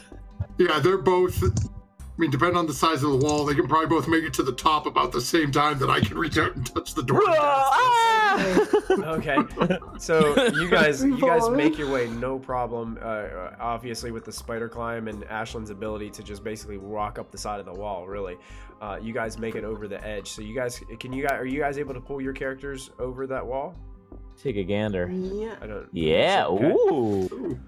And Molfen, all of a sudden the doors erupt, and they try to get bigger and bigger and bigger, and all of a sudden the wood starts to splinter and break and go. And you watch as these doors just kind of explode and wood starts to fall left and right. At that point, it's the back corner. You start to hear this weird kind of grunting sound. And that wasn't subtle. and if I'm going to shift Pingham up here, you notice this creature up here at the top. Oh no. What is this? Let me see if I can zoom in on him a little bit to see what he looks like. I cannot remember what it is. What there it the is. He looks heck? like Oh this. dear. That's cool. He's a handsome boy. He's Not covered in happy with thick matted fur. This interesting like tribal attire that he's wearing. It looks like he's got these earrings or other jewelry attached to him, and even attached to the horns that are on the side of him. He kind of looks towards you. You hear a huff, like a, and then all of a sudden he's looking towards you. You can see behind there is a field almost that looks like it kind of ascends up the mountain's side a little bit. Looks like there's crops there. It looks like there are dwarves working in the field. And all of a sudden you hear this voice in common call out to you. What? Stop! What is the meaning of this? As he holds up a hand towards you. We just came up here to say hi. You broke our door! Hi, I'm Diane. We're sorry. We've been Why you attempting to doing? contact you from the front door for the last half hour, with the union representatives here to check on the state of your slaves. Wow. Wow. I hide. He scratches his head. Oh, I You prefer Uber idiot. Eats.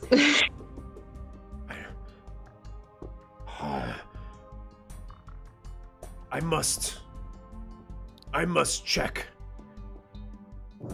with Would you at least like to come over and get our credentials so you can bring them to your superior?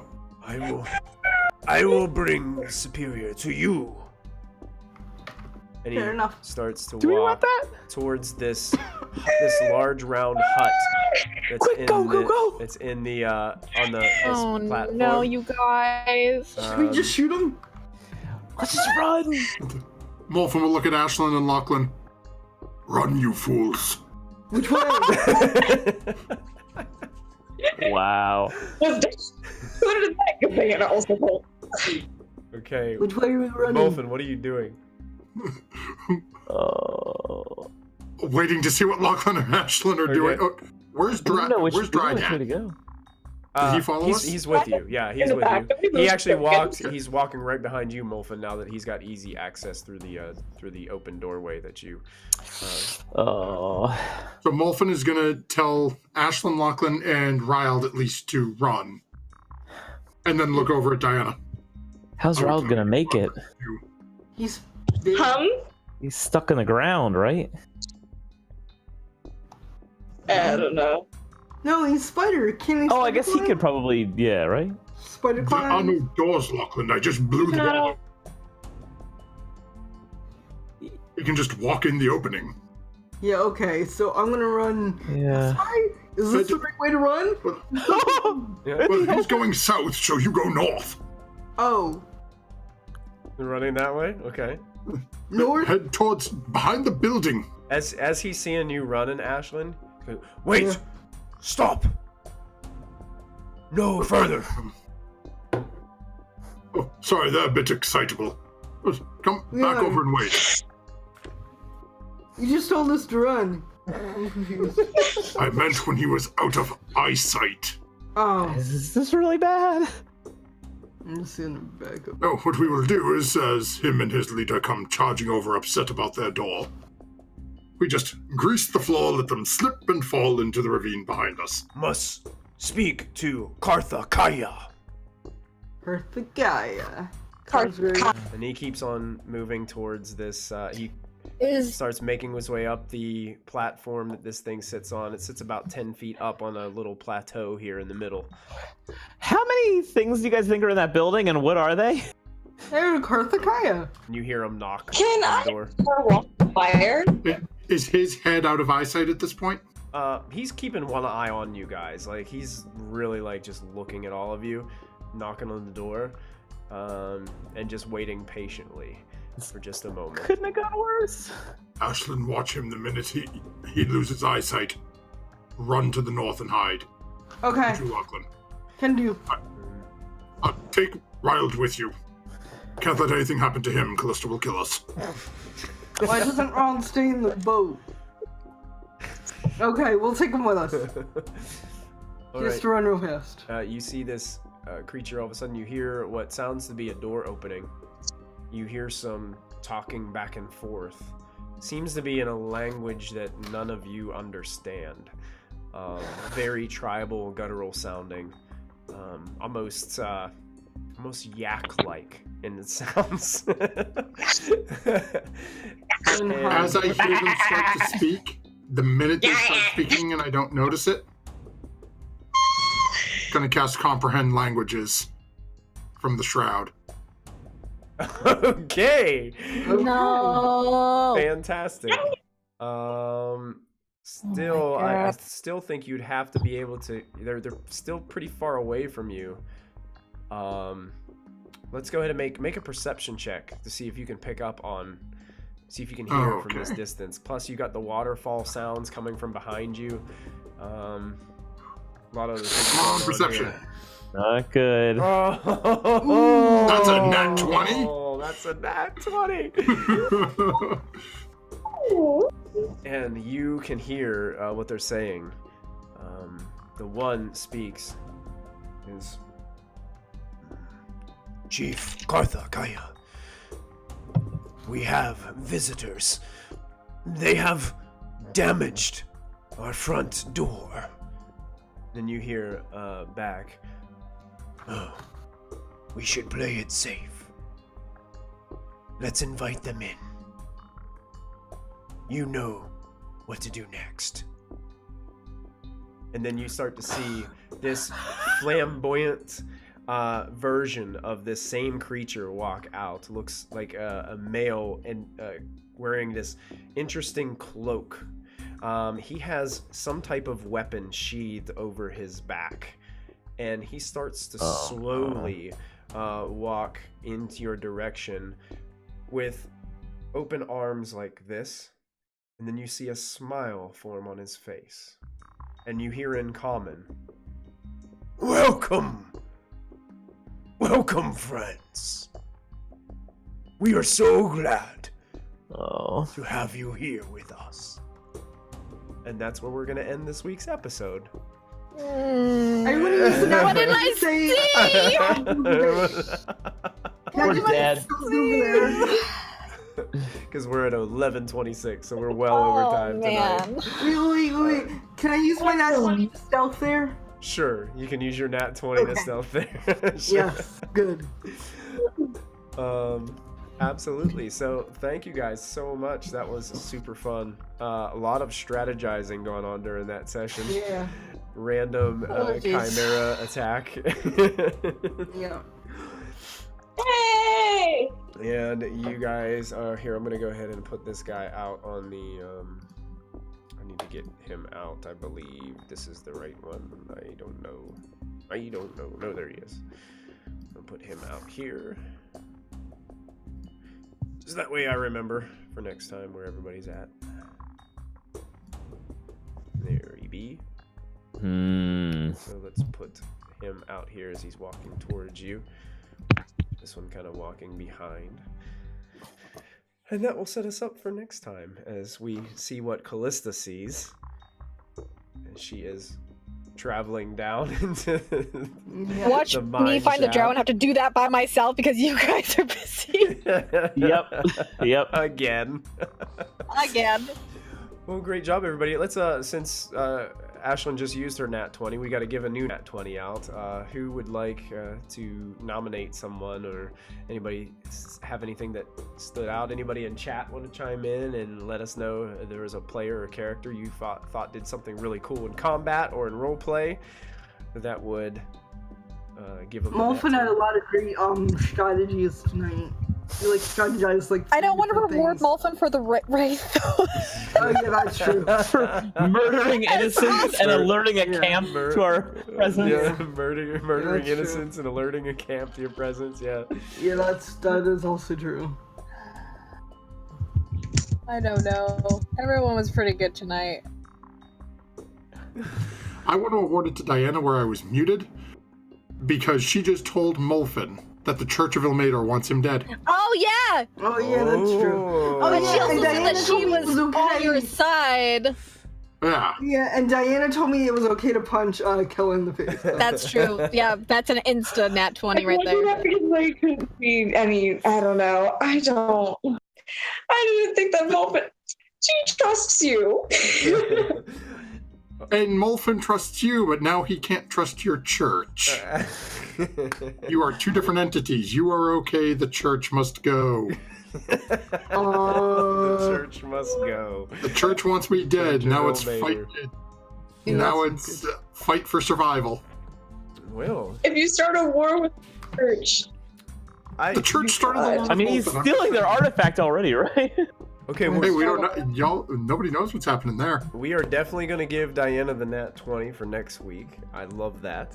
Kallista, I thought what you did with the earth elemental melding in That was slick. that is a brilliant move. I'm and so idea. glad I've waited so long for this freaking ability. That was something that I totally that wasn't even on my radar. So Aw. the fact that you thought of that, were able to do that, that's pretty amazing. And to go through and kind of Thanks. scout things out, I had to, it's hard because you're kind of going in blind, and especially like just, imagine how would an earth elemental like move through stone like that? It's kind of tricky to That's cool. kind of imagine, but yeah, I thought that was a brilliant idea. Oh.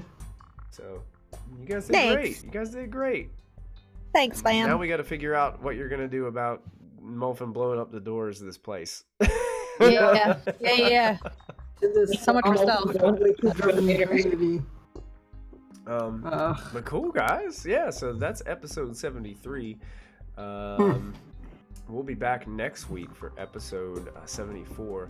And how about MG making it to game tonight? I didn't even think he was going to be able to make it. Yeah! But that's I didn't think it was gonna happen either. That was This is Yeah. such a surprise. So we're glad you were able to make it with us tonight, MG. always a pleasure to be here. And you didn't even miss that much. You made good time. Yeah. Yeah. So next time we're together, we will see what happens with this whole Ironslag deal as you guys are continuing to delve farther in. Does anybody have anything they want to say before we go offline for the evening? It's my birthday on Tuesday. Hey. Oh, happy birthday. Happy early birthday. Thank y'all. You just reminded me I need to call my dad and wish him a happy birthday too. Yeah, it's my parents' anniversary today. It's my mom's birthday tomorrow. It's my birthday next week, and then Mother's Day. So it's a lot. All right. Wow. It's a lot. Very cool. Happy anniversary, parents. Love you. Remember, everybody, to check out our schedule for our streams coming up. We have a lot of great streams going on 7 days a week right now. Some of them are off, or off some evenings depending on schedules and things like that, but we're trying to keep it as consistent as we possibly can. Matthew's running some Tomb of Annihilation on Monday nights. Sarah's running some Curse of Strahd on Sundays. I think you guys are going to get to a more even schedule coming up here soon, right? You guys ran a one shot last time? Yeah, we ran a one shot because we had people coming in and out, and we were having a big Prison Break episode at some point. Oh, yeah, but we want everyone to be You there need all for the that, people so- you can get. Yeah. That's a big deal. Yeah. So I'm anxious to see how that Prison Break goes. That should be nice. Yeah. And Chrissy, I believe a new episode of Mystic Hour this week. Is that correct? You got one coming up? Or is it next? Yeah, next week. Next week. Gotcha. I think you're. Yeah, we'll figure that out. Did you get a theme for this next one coming up? I'm gonna try and pull out the improv group again if we can make it. If like the Dungeons and Drama with improv in D&D and theater. That's hopefully the plan, but we do have a couple backups if that doesn't happen. So, just we'll probably make an announcement soon. Awesome. Great. Yeah. Cool. Fantastic. All right, guys. Well, when you find out the Church of Ilmater wants you dead, don't forget to add your proficiency bonus. Hey. As you summon your devils to kill them all. That's about it. No. And here comes Impy and his bad friends. no. Well, you guys have a great night. Thank you guys once again for tuning in. We'll see you next week. Have a good one. Okay, love you. Bye.